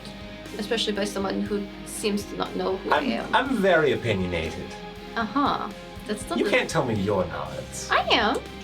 You know, I told you I will act on instinct sometimes, and that gets the better of me. I know. I was just saying what I was saying. I was saying that I do not like having my character attacked, and if you are wanting this to be a positive relationship, then I would suggest don't attack my character when you don't know anything about me from what it sounds like. Water under the bridge. Mm-hmm. Never even happened, really, right? It will take a while for you to build back up my trust. I mean, look at the cute dragon. Look at the or he starts nuzzling up against you. Oh, see, she's perfectly forgiven, you know. I will be giving you another chance, I understand. but I do not easily forgive and forget. No doubt. This place we are currently in has such a strong connection to the Fae. It has a connection to the Fae. How? Here? Yes, this very location. Did you think this was all just a dream? No, I'm just wondering why here? I don't exactly know where we are. I just felt your presence nearby. We're, I had to borrow some other magic, some neighboring courts to use this. we're in the middle of the mountains where the ship crashed in the middle of it, like a flying airship. There must be something here. There's something here? Speaking of which, There's lots here. cutting away from you, Indigo. Yeah, my 18 or something. Yeah, as you were looking around, it's been a few minutes. You realize you don't think she's breathed in a while. You don't think Rosalie has breathed in minutes. And as you look closer, the light seems to pass right through her body. She's not there. And your hand goes right through the illusion. Ow! As you see a mist, like a colorful puff of like pink smoke, just sort of, and you see the same thing occur on the curtains in the back wall areas. They reveal themselves to be partially parted, a bit of light leaking through. Rosalie? You can hear her talking, you think, through the crack in the curtains. Would you like to take a look? Well, if I get out of the sphere, everybody's gonna be chilly. It's true. It's still kind of warm. Well, I mean, you're nosy enough to do that. I am pretty nosy. Yeah, you are. We could say that everybody else was in a Eternosphere. I used to push them all into eternity. Okay, wait, question. Yeah. Rules question. Yeah, let me. Just clarifying, if you cast something as a ritual, it doesn't use a spell slot, right? Correct. Okay, cool. So I can just recast it when I get back. Even though it's I'll allow kind it of this loud. time. I'll allow but... it this time. Okay. Okay, I'll go out. Everybody gets a little cold blast of air. That was in my sphere. We don't know who's in whose sphere, so. Okay, I like to think that it was just like Kaislin and a Cho, whereas we're in your so there's sphere, nobody there so there's now? nobody there. Yeah. Excellent. There you go. Are the curtains? They're partially Miss- parted. There's light pouring through. You can peek in if you want.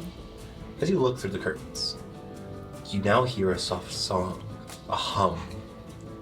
And you see a pair of individuals, one being Rosalie, sitting on soft, almost like a deep green grass, almost black colored grass. Next to her sits a man who looks, a young man, who looks about her age, if not a little older, who has this very, very elegant features, fae-like features to him. As they talk, you're about 60 feet or so away. Am I interrupting I something? will say, Detect thoughts. as you're getting this spell ready, just for more detail's sake, you see he is cloaked in this like fluffy white collar of like some kind of fur, almost like a moth's ring of fur, around his Yeah. head. And this cloak is draped with this very dark black. He seems to be wearing some kind of armor beneath, and you think you see a glistening of some sort of something behind him. Also, he's not human. He's partial human. He's actually partial animal. He looks like some sort of fayish manipulation of a human and almost like a fox, a fox-like dog person, where the ears, they're still inside the face, but they sort of like elongate into this like furred-colored. I'm just imagining. He's like a what does the fox say in this canine video? kind of like fox. He's basically a fox cat boy. Kind of, yeah. His hair matches the ear fox color, say? and he's clearly fey. You instantly get that. They also sit in front of a tree of black wood and white leaves, like a willow. Oh. That glows with a bright Ebony white willow. light. Oh my god, wait, was there an ebony willow here? You're sitting in front of it. Oh my god! Because they sit in this room that is sectioned off by a door that's partially open, you see. And it is a tree of a willow kind with white leaves and black wood. I try to stealthily cast detect thoughts. Well, stealth for me. You can go back into the bubble. No, the bubble's gone. The other bubble. Oh, Eternus is still there. It's still. Sound doesn't get out! Dirty 20. You're fine. Okay. I mean, cool. Yeah. You're lucky. I have a 19 passive. Alright, well, I direct it, assuming he hasn't. I direct it towards him to Yeah. read his surface thoughts. Who's this guy? The thoughts come so quickly, almost overwhelmingly. He thinks in seconds, and they're heavy thoughts, emotion-filled thoughts. You also pick up a little bit of Rosalie's, but they're overwhelmed by this other one. Instantly, there's stomach-turning nausea, nervousness, anger, frustration, nervousness. Oh, this poor a man. bit of happiness, curiosity. Scratches the little dragon's head. Pleasure, happiness, you know? Do I get any kind of intent? Yeah, it's hidden and smothered by these emotions. As you instantly pick up the feeling of, the thought of hoping this goes well, hoping that he can prevent something going wrong. Lingers on that thought. And the conversation between them continues for a second. So I was going to tell you what I can tell you. I'm worried Cosette has plans for you, or someone has plans for you, and they've asked Cosette for aid or something. The Fae tend to manipulate things without consent. So I would ask you to. I know it is wary to not to trust, because I know what that's like. But I have a feeling who the alternative is. And even though she may have some sort of idea, plan, or backroom deal, I can guarantee you it might be more beneficial than the other alternative.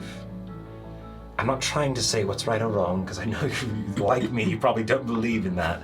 I'm just trying to tell you that, destiny's bullshit, but people are trying to work in the back rooms to create it. No, I know. I know that that both of them are trying to control my path. That doesn't mean I'm going to take either. Or do I want to take either? Yes. My worry is my own. What if they're laying traps ahead of you and only showing you the path that you think you can see? They're covering and blinding you to the other paths. Then I will have my friends help me. Have you told them about this? No. See, that's my problem. I don't communicate well. Snoop, snoop. I'm looking for an opening. I've been trying to with the Turner. You're right, I do struggle with talking to people about things. It's not my strong suit, I'm not that great at talking. But I do try, and I've been slowly getting closer to Turner, and I feel like I might be able to tell her. I almost told a child. It was a bit of a moment of me being hot-headed, but I do plan on telling them. Maybe you're like me. It's easier to talk to animals than people. A little bit. It's easier to talk to Ori than it is anybody else. I'm so used to having my friends back home where, Blaze, he just would drag me along, and he knew how I spoke. He knew what I meant when I said certain things, and he would just help me communicate with the others because I stick my foot in my mouth a lot. Yeah. I can definitely think, looking back on better times is very good, and maybe you'll see them again. But I guess right now, like you said, you're in the mountains in some strange wreck. Yeah, so trying to learn how to communicate. Honestly, I've mostly just been ignoring both of you because both of you pissed me off. Fair. I do the same to you for like 8, 10, 12. How old are you? 20, 20 years. Well, I'm I not guess since 20. you ran into Ori. 11. It was kind of petty of me, but it seemed for a short time in my perspective. Mm-hmm. And then I was sort of pushed. Like, Cosette was like, go, do it. Probably because Bruce actually started trying to reach out to me and actively tried to seek me out. I don't know what to think about all of this. What do you Trust mean, me. tried to seek you out? As you hear a voice and light bends across a tree. Oh boy. Can I As- switch my thoughts to Rosalie? Yes, you instantly, what does she feel? Just, they're both here? Oh, fuck. Do I You're- see the guy? You see a shadow crawling across the walls. The light hides from it. Oh, it's so hard to see. Is this the angel? Yeah, it seems like there's a voice. Don't be dissuaded. You took from me. I gave you something you wanted and you just took it. Yes, I said I would take my own path, and you said okay. But you did take the offer. Yes. And you said in order to take the offer, I had to pick my own path. And I am. Which may or may not include you. So, That's all I ever asked for, Rosalie.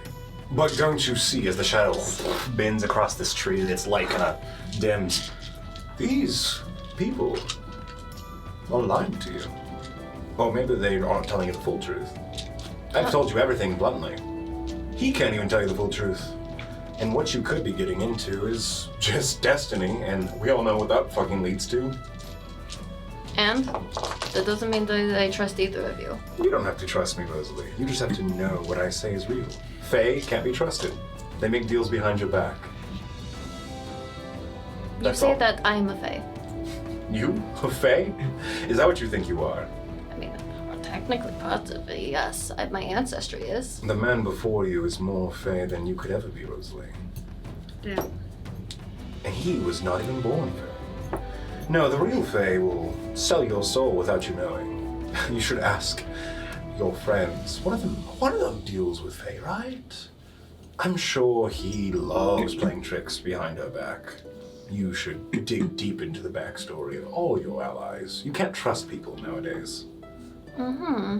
You know as well as I that even family will betray you. You, as you hear them say that, you see the boy stand up next to Rosalie, and he's just sort of like, he's about to say something, but you stop him. No. Yeah. I can handle him. Don't worry. He takes me off. You have no place here. The shadow laughs at his attempt to dissuade him to leave. And what do you have to say, Rosalie? Oh, just that I can handle myself. I don't need somebody standing up for me. Exactly. You'll never see me standing up for you. Not. Can I switch to him so I can figure out who he There's is? no mind there. There isn't? No. Wow. Can I go back to Rosalie? I will say, Not like you just other hear, girls. you just get radiance of annoyance. Just absolute. Like, oh, I guess she's not in angry. danger. Look, I don't mean to butt in, but I did. Because I don't care. I really just wanted to make sure you didn't forget that you accepted my deal. They forced you into theirs. That's all. Okay. I do not care. Very well. He fades away. I will pick my own path, as I said. The light bends away. So why does he come back? I don't know. Every time that I've talked to him, he is rude to me, and I will be equally as rude back. You thought I was mean to you? Oh, I have been very rude back to him. Yes. I've honestly thought about slapping him, but I don't know if that's safe to do considering he's an angel of Umbrus, I'm but... sure he would not be okay with that. Yes, I know, but that's... He'd like it, probably. I don't You know. liked it so far. Bruh. But still, I don't usually give him the time of day that much. It's more just exactly what you saw of me sitting there, being an ass just as much back. Which is why whenever you said that I was choosing the wrong side, I was angry because I was like, I'm not choosing any side. I'm just as much of an asshole to both of you because neither of you have my trust. My concern is he is still interested in you. Yes. Like I said,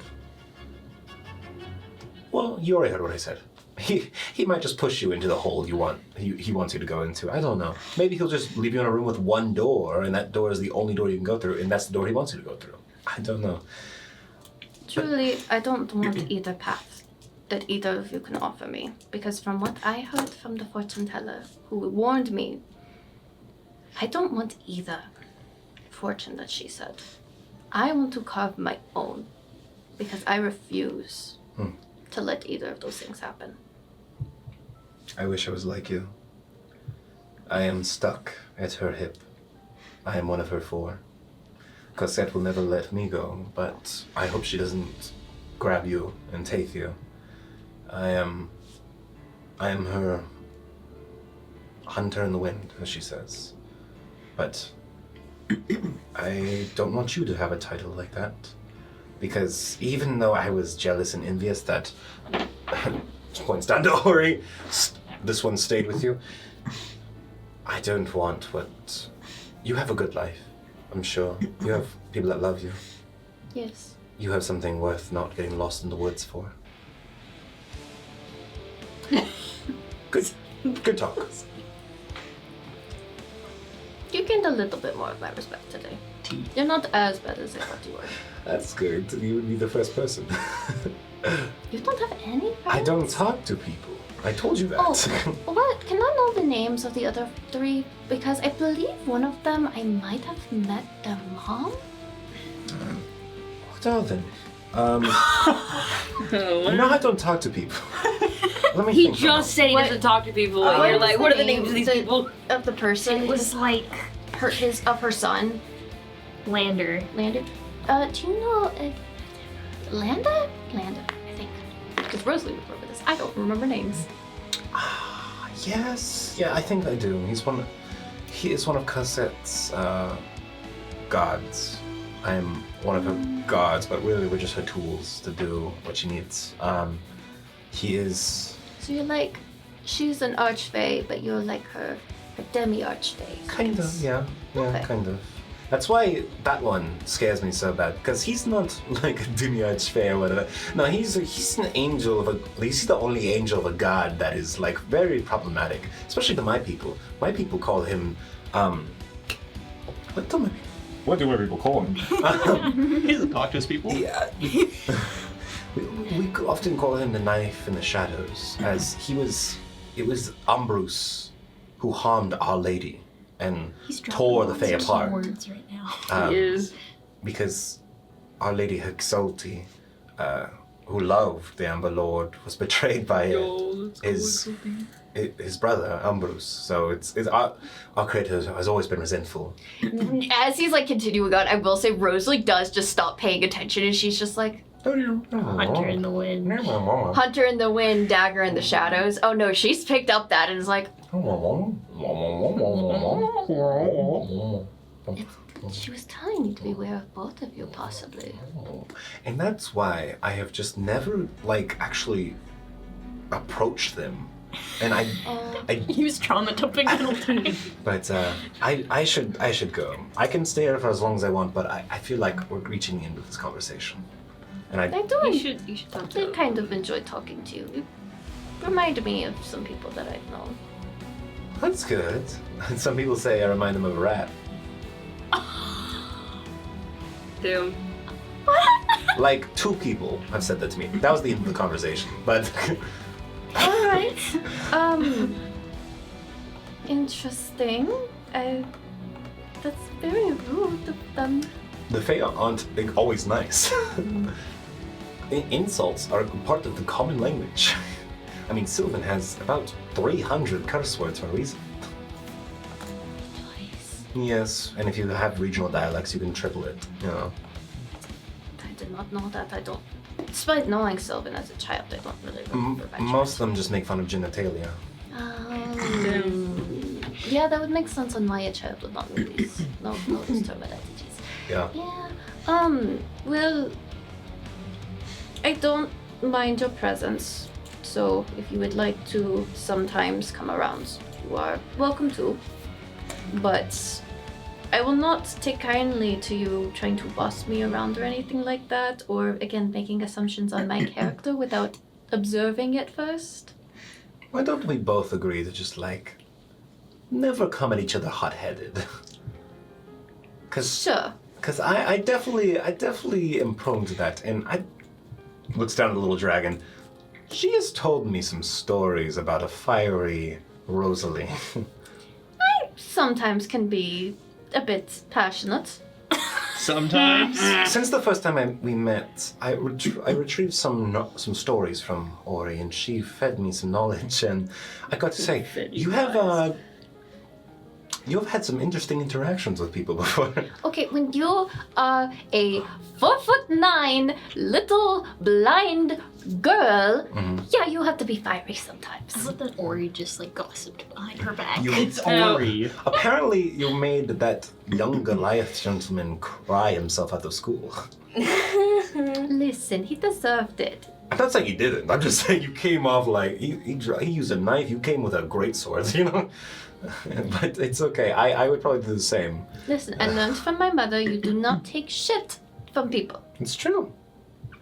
And I hope you don't mind this, but she didn't really control what she taught me. So I do know a bit more about you further back before she was there. She's picked up things over the years, and she gave me that knowledge. And based on what he has said, I'm... You know, if you ever need to talk about absence or loss of those who care about, or something like that, or... I do not care for my parents. Not that. It's more like... If you ever have regret for leaving certain aspects behind. I too had siblings who I didn't get along with. So I'm just not going to say the rest of that, but there's a bridge there you could walk. Perhaps in the future we Of can speak course. about I that. mean, it's just the night of the full moon in a room with a weird tree in it. It's not like it's, oh, give me your heart, right? You know. Okay, well, I best be going. Oh, and next time, I haven't had this privilege in a long time, but I would maybe like to see what you can do with that sword. I've also practiced with the sword as well. Actually, one final question. Oh, yeah? Yeah, what's up? Do you have any ideas? I've started to hear music or humming whenever I use my sword. Oh? That it allows me to go faster and allows me to do things that most wizards are not able to do. Oh. You are talking about the blade song. Yes. That is very much something I'm aware of. Certain Fae courts, they have weapons. In some that those weapons tend to harmonize and sing with their own voices when they fight. It's like a beautiful display. Now some people of the Hythea, as far as I know, have also adapted this magic. Did I get that from her then? No, I wouldn't think so. Maybe originally it comes from that area, but the Blade Song is a song of the teacher. It's a song that carries wisdom, and the wisdom of a warrior who taught you. So I suggest just speak with whoever taught you the blade. You might find some familiarity there. It's like a spirit, like an aberration that attaches itself when you fight. The people who taught me to fight, they don't have the same kind of magic that I do. They don't need to.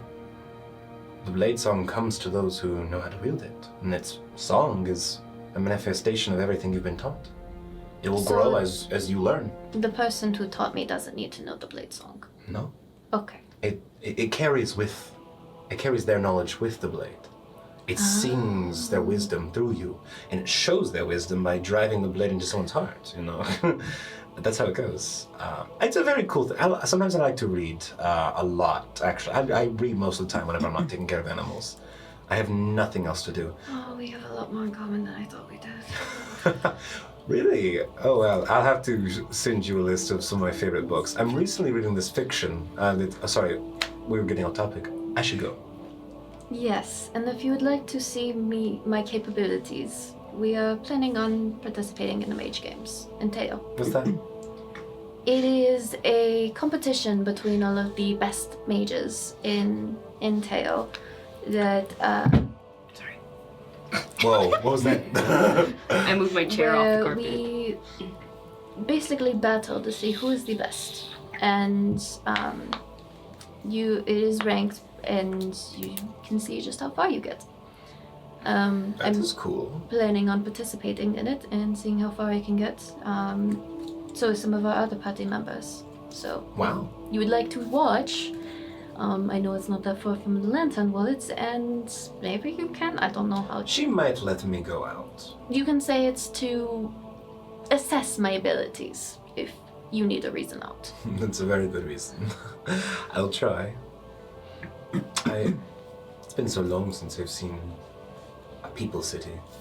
The Fae tend to have very weird A people things. city. This guy.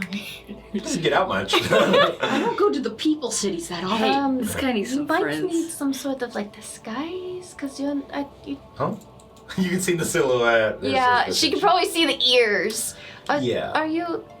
They have like That- little tufts at the very Because end. when you turn, you don't have a snout, but you have ears. Yes, mine. You can actually see he does have like almost like a blackening tip on the end of his nose. You know, Like just a guy in fox makeup. less of a makeup, but more like a mash between the noses. It is like, oh, Fae magic. Oh, look at that. It's kind of like how Rosalie is, where she has a deer nose and deer ears. Nice. It's true. It's true. Yeah, maybe I will. Well, it'd be nice to finally see you in person, I guess, and actually get to know one another. Because I'm sure you had your own thoughts about who I was after that first meeting. Because that Yes. was something else. I was ready to kick in your shins the next time I saw you if you were ass again. No, it's true. I was ready to straight up like murder you if you heard a worry. I would never. No, I understand that. She gave me like the visions and all that stuff, you know. Like no one would find your body, but like we were not getting. No one would find your body. You know, I know where the pigs are. Okay. Oh, jeez. You're But, doing these visions. That's one of the reasons why I hate pigs, by the way. Yeah, Yeah. We haven't unlocked on camera how much I hate pigs yet. we'll find that But out. you triggered won't we? it, Trevor. But yeah, I'll be going. Very well. Thank you for clarifying, by the way. Of course, it was necessary. If I'm to at all, quote unquote, influence you, it would have to come on a better term than the way it started. As he stands up, you can see this cloth drapes around that fluffy white neck piece and that black cloak. The cloak looks almost like satin-esque, or made of like some sort of like magical leather material that looks like satin. It's weird. It folds weird.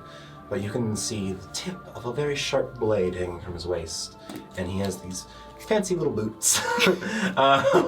He's a very slender, dainty kind of guy, but for a moment he looks behind him, over his shoulder, almost at you.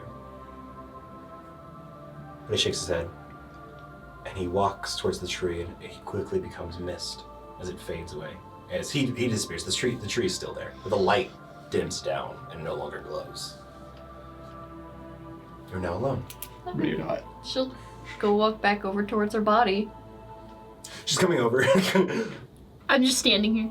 Is Ori like turns his head and just like clicks back in surprise, and because there's- I don't know if she's able to send her telepathic thoughts right now. so you thought you were in a dream. It was a very complicated illusion to trick your senses.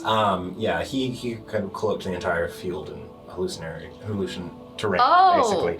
It was a very complicated illusion, but yes, as you are walking away, like, the dream has ended, Ori alerts you that Indigo's right in front of you. Hi. Wait, this was not a dream? Nope. Yep, not a dream. At some point, your vision did sort of return to normal, like he was aiding you or something. I thought that was a dream. Uh-huh. Now you ask how much of that did you hear? I still detect thoughts on, by the way. All you hear from her is, oh, fucking hell. You have so many.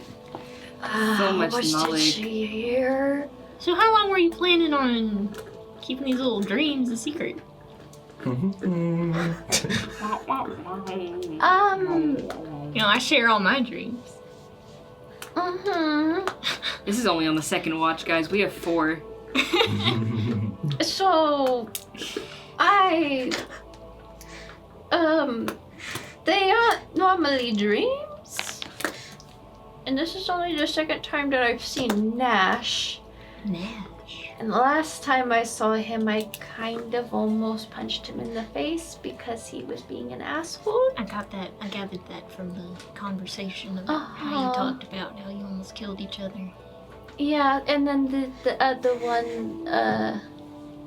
those were visions, and I kind of just always badmouthed him. So who was the creepy shadow? that's an angel.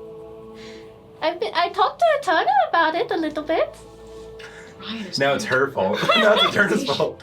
But Eterna. Angel of who? Bruce. Yeah, you're familiar with him. Like You had some buddies that hung out with his cult. the lone wolf dude? Didn't he say something about you taking a deal? Are you a warlock? No. A cleric? No. Whoa. It was a first date, okay? No, basically he said that I needed to follow, like, if I followed my own path, then some things are things, like, I don't remember all the details. It was a weird vision. And it was basically, he was like, you need to follow your own path and craft your own destiny. And I said, sure, fuck you, I will. Because I don't care. I'm not going to follow the rules of either group. Because I don't want to. I don't want to be. When the hell did this happen? Remember how the lady kind of told us the fortune? Oh, the frog lady? Yeah, a little bit after that. Wow. Fun side note, you have 5 phase stones in your inventory now. Oh, I was actually about to ask. Yeah. That's crazy. Uh-huh. How long ago was that? A few days? It was probably 2 weeks ago by now. Whole few weeks? No, it was a week. Yeah. No. It's been last week. Yeah, it was last week. Yeah, because it was about A week and I think 6 days. A whole week ago. I mean, there was kind of a lot of other stuff going on, and I didn't think that my stuff was as big of an issue as yours. The guys. entire Angel of Umbrus. I mean, I've kind of told him to fuck off multiple times. That seems bad. No, I think he likes it. Oh. That doesn't make it better. That's worse. Straight up out of character, you should have said, no, I will follow the rules. I will go down my destiny's path. He probably would have then left you alone after that. Yeah. Like, you're not a cool kid like He's I like, thought oh, you were. You're not like other girls. You're not like other girls. I don't really want to follow either of their paths at all, because neither of them are good from what the fortune teller told me. And yet, they're both still pursuing you. Oh yeah, no, they're going to Right next to our sleeping friends. So neither of them are going to harm either of you. Yeah. It's more they're Who trying says? to sway my mind from destiny. I feel like killing the people around you is a good way to sway minds. I don't think Or that threaten that's your what they friends. were going for. It seems more like they're trying to. I'm assuming you heard. He's trying to make it think that I can't trust anybody and and no, I just don't really know how to bring it up. I just say it. Look at this guy, you can't trust him. I just go, wow, guys. It's a little harder than that when the past few times that it's happened is usually when other crazy things have been going on. So Yeah.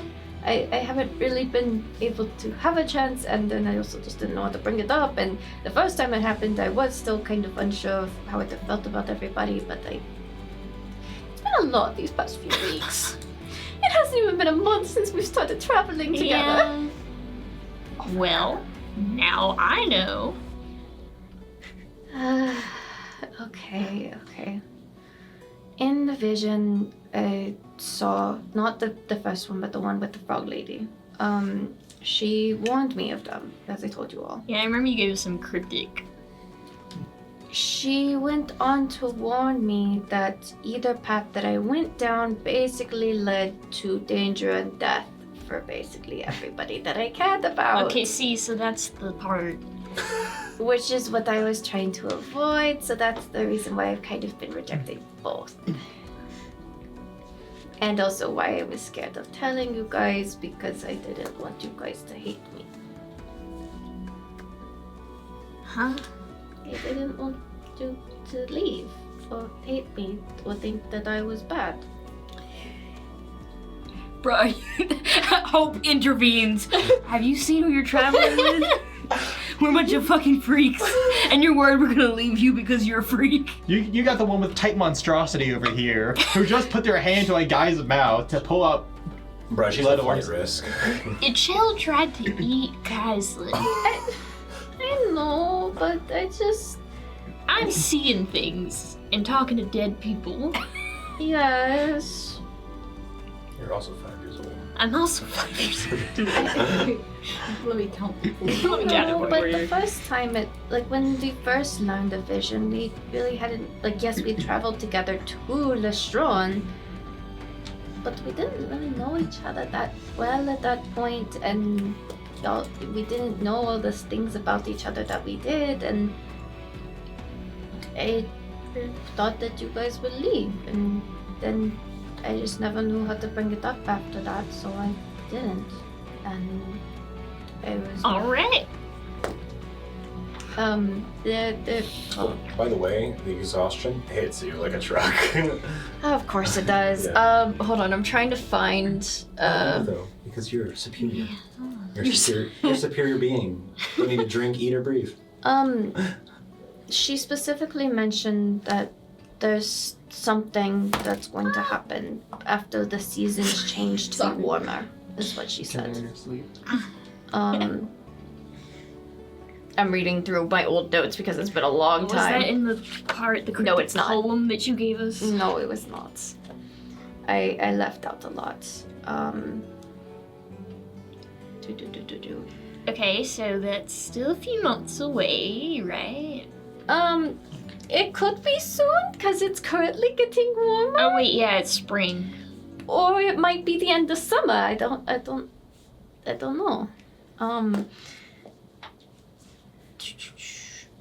And the thing is I think both of them were danger, because she said there's danger and then went on to say exactly Hunter in the Wind, Knife in the Shadows, and they literally just referred to themselves as Hunter in the Wind and Knife in the Shadows.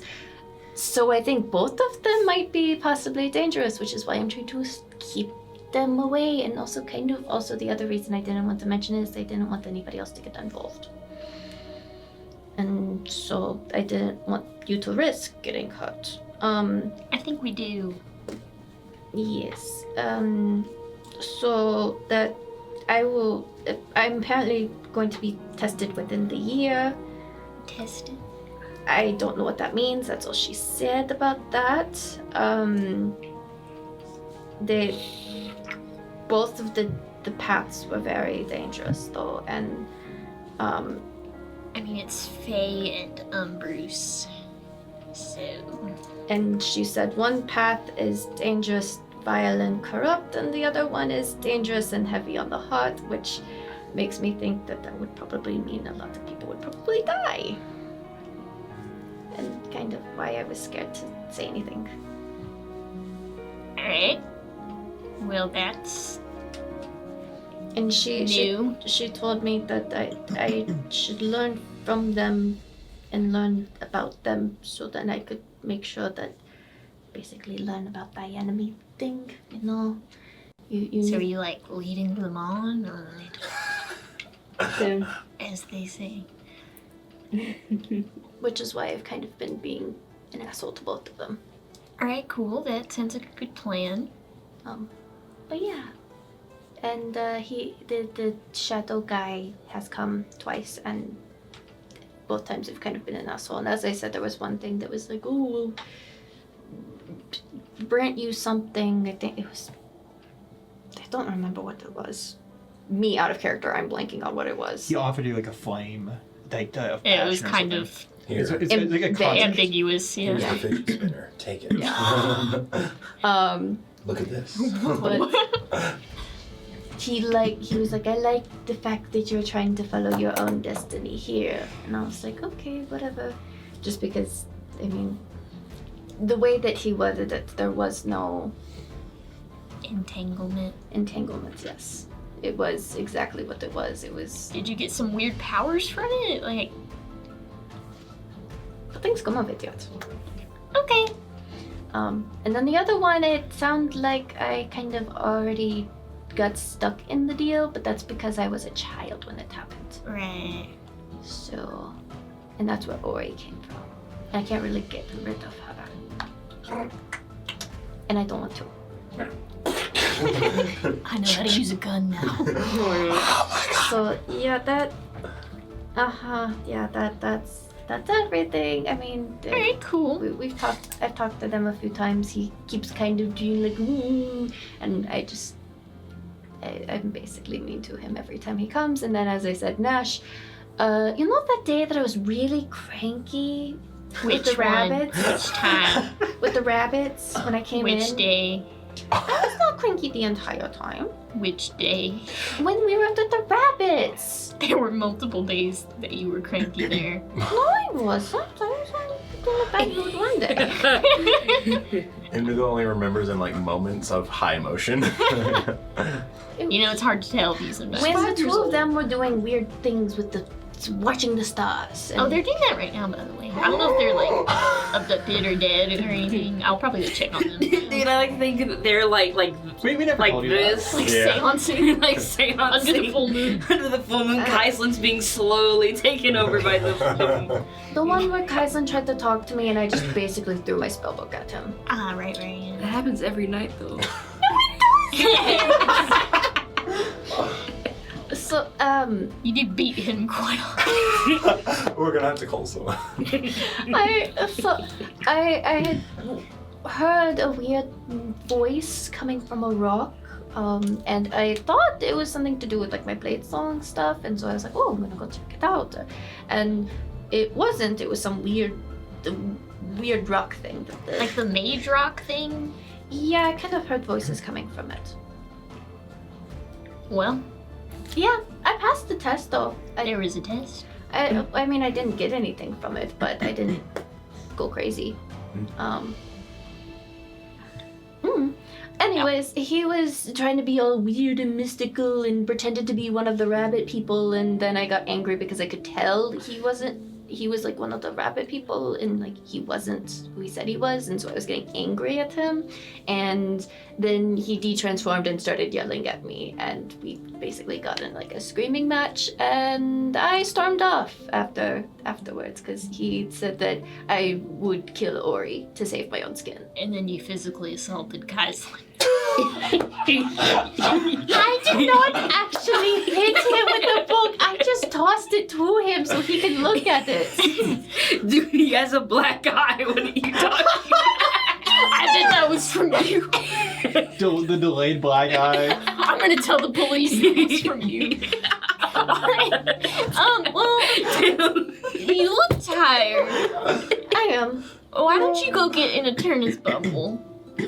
I'm gonna go check on our stargazers that may or may not have been abducted by aliens. That's probably smart. I'm tired. Oh, I still have to take watch next day. You know, I'm already up. I'll just do it. I'm already Who up else as was if you supposed went to be- sleep. Tana. Turnus? Yeah, Okay. I was supposed to watch with the Tana. I'm tired though. And Turner's just like, I can't All right, believe he fucking woke me up. Go to sleep. Woke you up on the time you didn't have a watch, dude. Yeah, that's what she's grumpy about. It's just like, damn it. hey, I don't know if this is a good time to call you, but I'm not gonna hang up. Alright, well, I'm gonna cast Sending to you in case there's some crazy shit going on outside. So just Okay. stay awake for like a few minutes. Okay, I will. Cutting from that, as you begin to approach outside, you guys have finished your vision quest. You are back on the ground now. Cousin, My back. we have our cold. own minds now? Yes. Okay, cool. Where are we? In the snow. Alright. I look at myself. I'm still the milky. Okay. What are you, detoxing? What's going on here? Okay. So I think we should head back. That's a lot of information we learned. I start crunching have- through the snow. You have Dashing through the some snow. explanating. Hold on. How long I, have they been gone, Trevor? 20-ish minutes. You've been gone for almost half an hour. You hear a I thought I voice. heard snow crunching. Huh?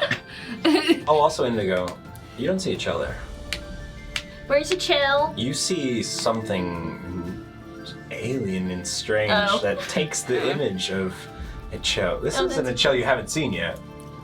This is the first time she's seen you like this. You've been gone for almost half an hour. I'm like this with Kaislin.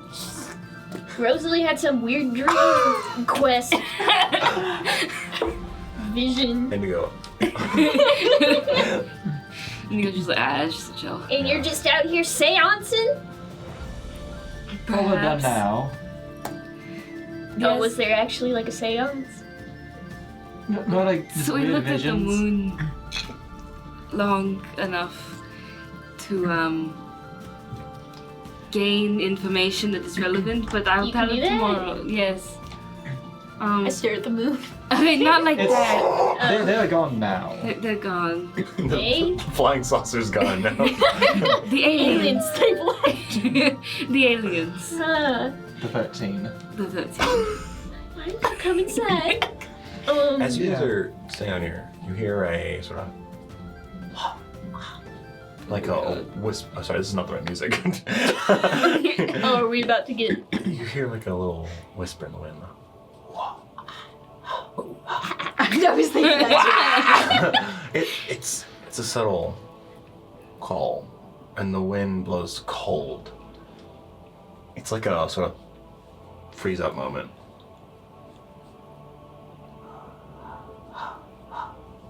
Yeah, maybe we'll get inside. Yeah. Boom! As jumping out of the snow beneath becomes visible. Yeah. I was so tired I didn't flinch. I was just like, oh, okay. Hey, I'm back now. I don't know if she told you. No, I- they did not. I was going to, but then the moon thing happened. Welcome back. I want to stay out here till that amber night leaves.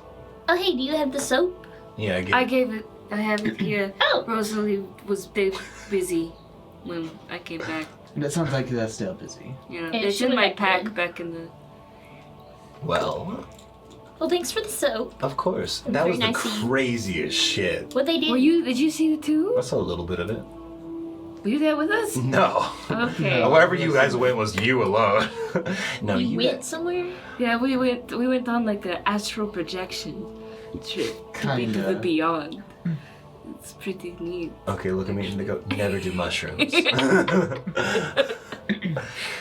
Indigo, you should drink this. For a while, you were stationary, and then you convulsed a little bit, and then you did it again, and now you're back. Oh, I bet you that was when we got those visions. Flooded with knowledge, yeah. The knowledge. Okay. And we did take their boon. So A boon? yeah. Did you make a pact? No. You just go around making No. pacts with anyone? No, we did not make a pact. No, it was a thank you gift for helping Why is- him. Suddenly everyone's got pseudo pacts. Guys, party of warlocks, let's go! Bro, you guys are playing Baldur's Gate 3, and she's like, no, I need to do this one last thing to get this extra ability before the final fight. But yeah, good night. I'm gonna stay out here or do something else. Good night. Thank you. Aren't you gonna get cold? Doesn't respond. Dang. Then you hear in your ear, no. Actually, yes. Oh, do you want a blanket? I found one. Did you take it from us? Or does it have some diseases? Now he's gonna have the flu. Yeah. Just be careful, there's a flu going around. I guess we start going back inside. Okay. I will never Yeah, so get Rosalie over has how something to cute say it when is. we wake up. You guys have something to say when we wake up. Yeah. I It's dropped the pretty hut, important information too. so you're gonna have to sleep outside probably, unless I play my ocarina for 10 minutes. to I will recast simply it. fall asleep. I will as well. I do not need. Everyone's a critic. You're right, how many people fit in a hut? It's about 6 feet 9, diameter. I think. That was 10. 9 creatures of 10 medium But size Eterna's or about smaller. to. Oh yeah. Are you gonna wake up Eterna? Yeah. But then Eterna's No, gonna be out of she's- the hut. She can stay in the hut and watch. Oh right. It's- So- You can see through it from the inside. Well, you guys settle down once more. Prepare for the third watch. Good night, Good night. Can you roll perception check for me? Eterna. Eterna. We're going to stay in here now because Indigo stopped her spell. Oh. Yeah, I'm taking over for Rosalie now. She kind of. No. Oh. She needs the sleep. Do I also roll perception? Yes. Bruh, not being able to sleep. Imagine. I was having a nice shut eye earlier. Got an 11. Cool. So, 18. 18, okay. You were in Oh, that pretty good deep this time. sleep. I'm like You were in that still REM tired. sleep and someone woke you up. I was like, Where are You're you? still in the nice, temperate, tiny hut. I'm just kind of like I'm like between like Sadu and Indigo. It's like, it's okay, Mom. I'm awake. I'm just gonna keep my eyes closed. I'm just gonna. I'll start watching 5 minutes. I'm always on watch. So as you Yeah, guys they go this suck at it. watch, You do suck at it. I get shot. You say like you don't have to sleep, and yet you are horrible. It's like I at don't perception. have a bad perception. I just roll bad. I think what it is, instead of actually watching, you gather gossip. Yeah. oh hell yeah!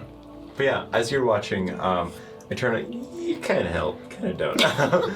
It's more like drowsy, like it smells funny, but it's okay. You, on the other hand, as you're watching, it's very uneventful, except nearing the end of this watch. Oh boy. After this watch, everyone would start waking up and getting ready for the day, basically. It's like still part of the long rest, but it's getting prepared. Given that those people that are on watch the last 2 hours, they need to sleep. And as you look around the space, you hear the scuttling of those bugs, those roaches. And you see one. Silly creature. It's quite large. This Does it look cyber directly at you? roach. It makes eye contact. It actually Looks at does you make eye like contact. How much does it weigh? They look like they might weigh like 10 pounds. They're Okay. made out of. Whoa. As you look, Okay. as you look in the light, they're made of metal. These aren't animals. Mage hand, scoot it away. We see its antennae kind of come up into the air like this. Ew. I have my mage hand like walk away so it follows it. Does it not follow it? It looks like it's observing the space. You see its antennae, they have like little copper like wiring feelers on the end, so it kind of like feels the area. Its eyes seem to be like black glassless windows, or black windows of some sorts, and it's made out of just this iron-like metal. It has all these little legs, but as this roly-poly like isopod lifts its head up, it looks towards you. And it says something. What the fuck? Huh? Never stop trying to achieve what This seems is unobtainable, unattainable, Jonathan. Anyway, it's an inside joke. It's an inside joke. What? Well, it says, Is this a speaker or in my you just hear mind? the voice out in the open. It's very soft. Do spoken. I like? It could have been Indigo. I elbow Eterna, What? and I just go. Oh, is that a... Oh, that's a big roach. What the... What? Who?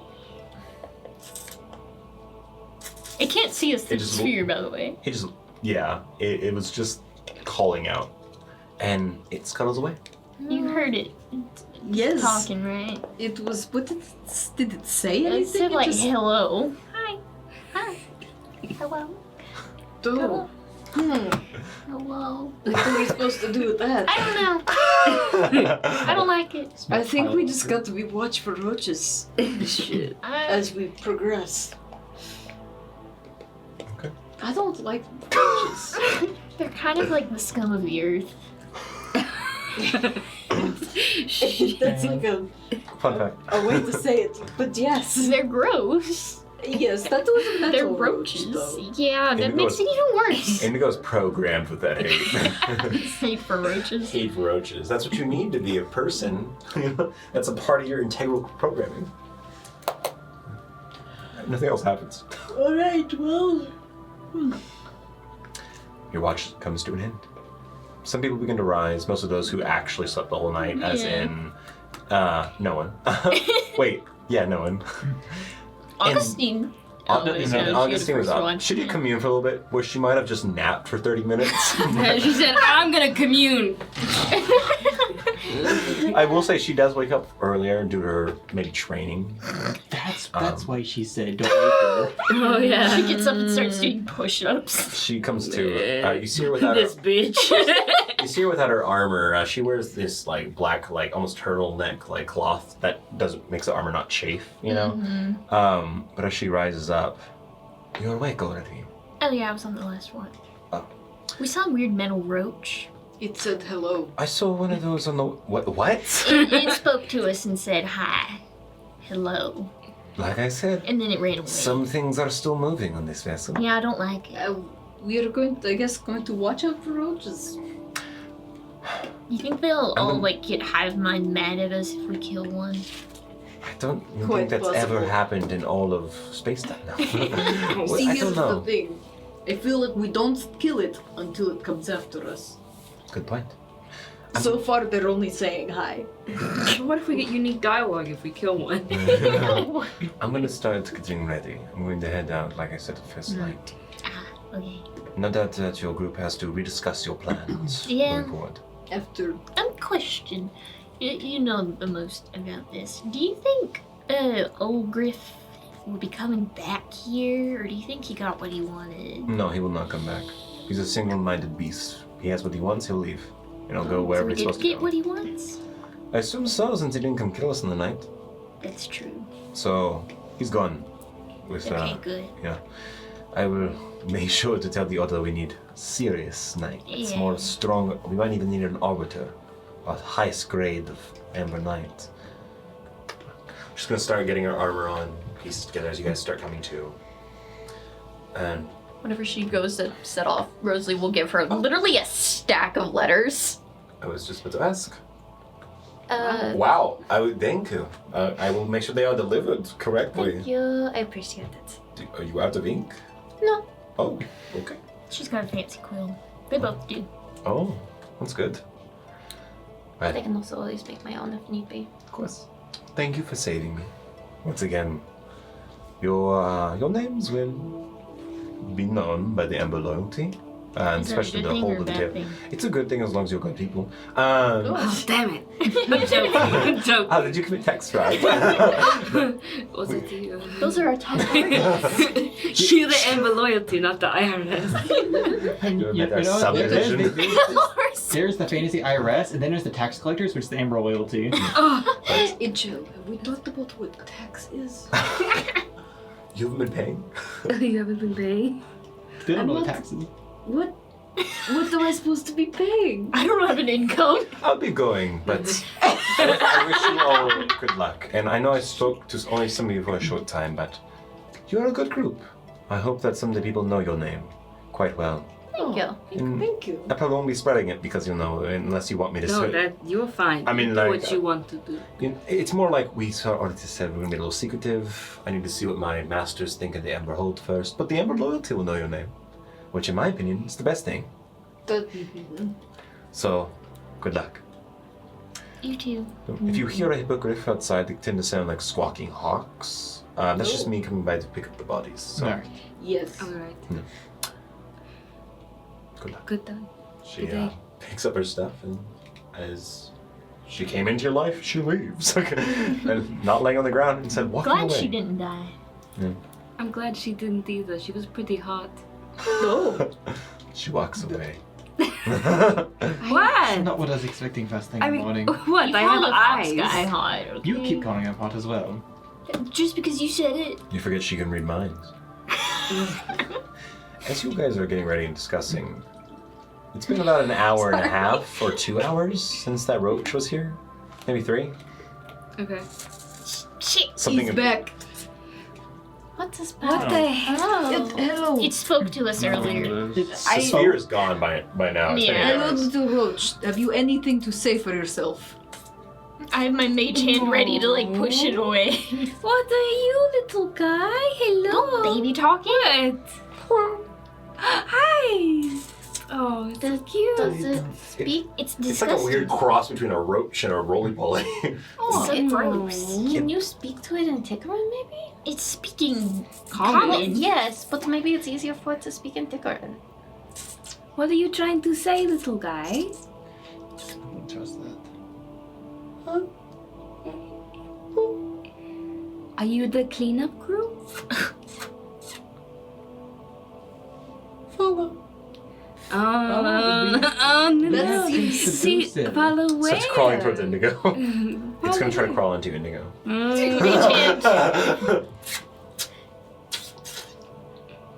Okay, I go. Just like Yeah. state your function. As it clicks back towards you, it designates itself as a cleaner, Yep. but also someone called the headmistress wants to speak to you. What the hell? That seems very- the head maid, something like that. The head maid wishes to speak to us. I mean, if they know we're here, it's probably best to follow, because We we'd rather be on good side than bad Did we side. long rest? Yes. Oh yeah. You guys are all officially have access to your abilities. we still have things we need to do here. Well, what do we do? Have this head. It tells you deep into wreck below, floors below you.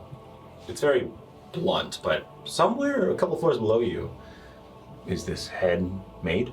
We don't want to piss off whatever it is. Provide description of the head maid.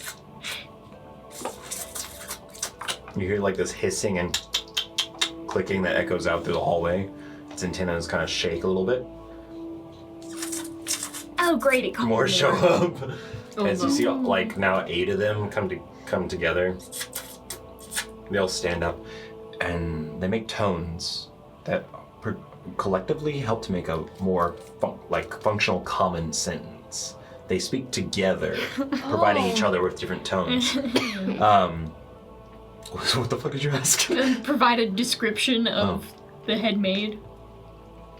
Elegant, beautiful, wonderful, mother, leader. Maybe ask intentions? As they all click back to you, you get the message of safety, cleaning, beautiful touch-ups, a maid's function. Soon some kind of construct. Didn't they have those little like robot people? Yeah. Maybe it's one of those. I'm gonna ask Integrin, a construct or organic being? There's a clear difference that they perceive. This is a construct, not a person. Yeah, that's not a Or person. maybe it's a person. People, they come in different styles. Some of them are made of metal. People are just constructs of flesh. You Yeah, are so right. It smells like, These creatures probably can lead us back here.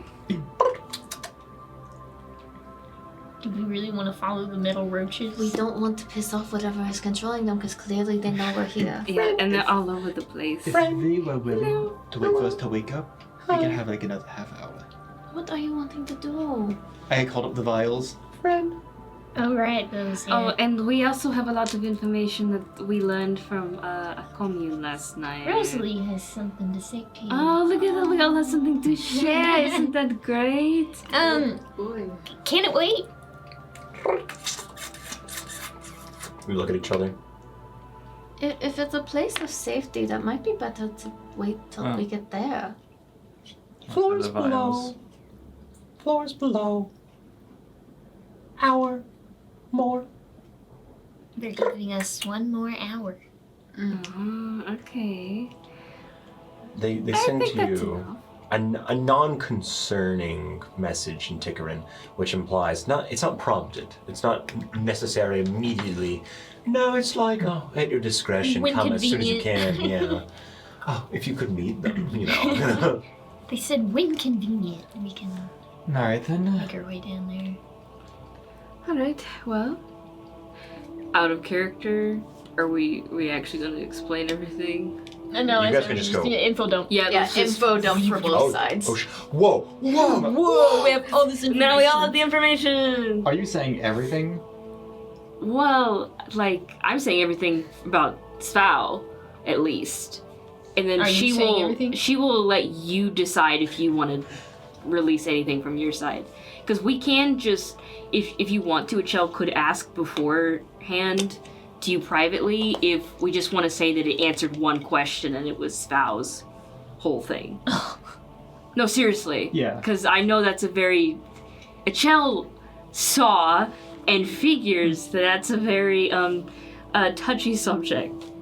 All I will probably describe is that I asked about the magic that took my arm, and I got nothing concrete from it. I'll probably hide the description. Oh, yeah.